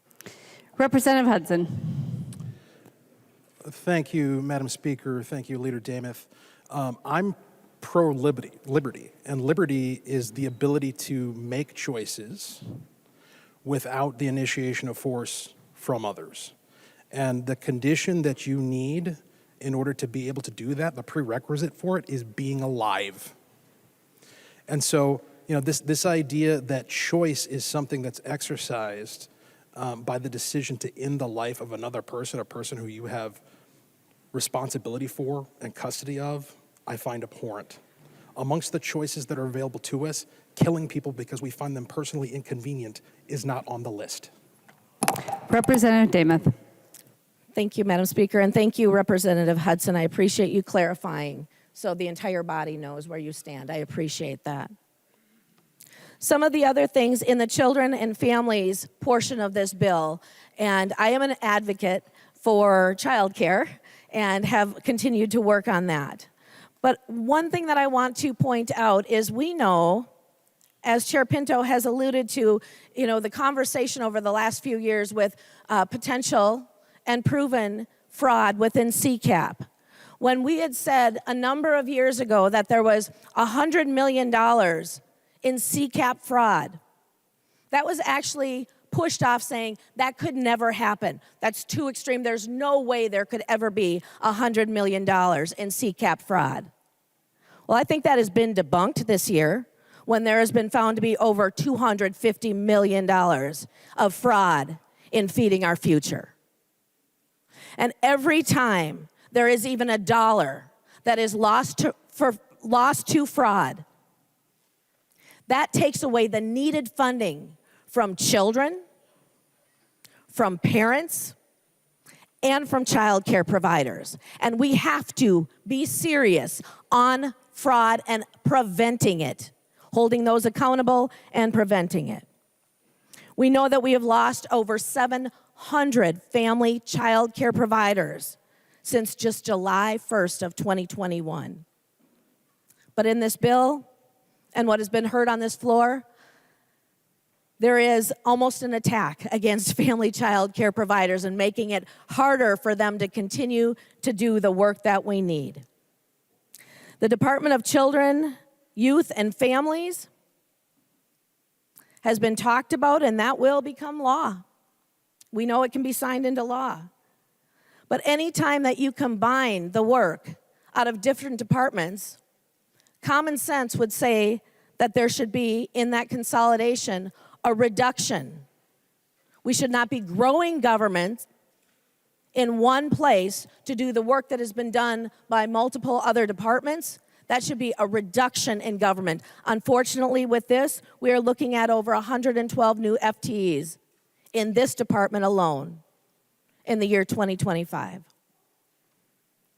So members, with the things that you have heard from our side of the aisle, the concerns that have been raised, I will be a no vote, and I would encourage a no vote on this bill. The member from Hennepin, Representative Long. Thank you, Madam Speaker. With the budgets we've passed this year, we have made historic progress in solving problems that have long been neglected and in helping Minnesotans afford their lives. Our final budget bill tonight is no exception.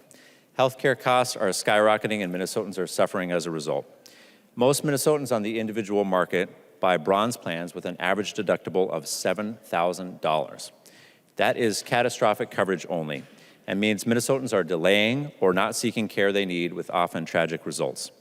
The Minnesota Care public option included in this bill is a historic step forward for the thousands of Minnesotans who are uninsured and the thousands more with coverage that they can't afford to use. This is not just a study, as some on the other side have said. This is an actuarial analysis that authorizes the beginning steps of implementation for this important policy. We are also saying in this bill that all people deserve access to health insurance. And I want to thank Representative Perez-Vega for her strong comments on the floor. Thousands of essential workers in Minnesota, including immigrants and mixed immigration status families, currently only have access to emergency care, and that is not right. I've seen some incredibly offensive tweets from members across the aisle on this topic, but I won't repeat those here. But let's be clear. Providing health care to those who live in our state is the humane thing to do, it's the moral thing to do, and it is also the smart thing to do. It benefits no one to have our hospitals paying for uncompensated care. And it makes us less healthy as a state if we are not caring for our neighbors. Last I checked, viruses don't care about immigration status. The coverage for undocumented Minnesotans in this bill is supported by doctors, hospitals, nurses, health insurers, faith leaders, and more. Denying health care is un-Minnesotan, period. Members, this is our last budget bill. We also have a great capital investment bill coming up soon. We'll be ending on time tonight and have done our work to fund our state budget. And with this bill, we're also ending on target, living up to our values that every Minnesotan no matter your medical condition, zip code, income, or immigration status, deserves affordable, high-quality health care. Vote green. The clerk will take the roll on the bill.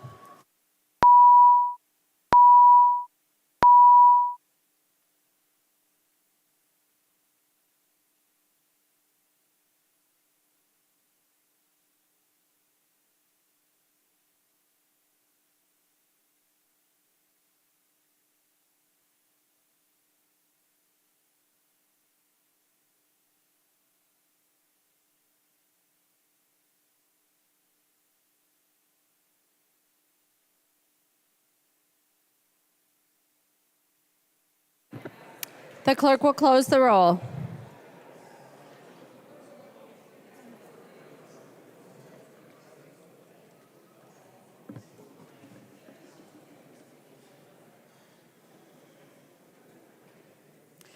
There being 69 ayes and 64 nays, the bill is passed as amended by conference and its title agreed to.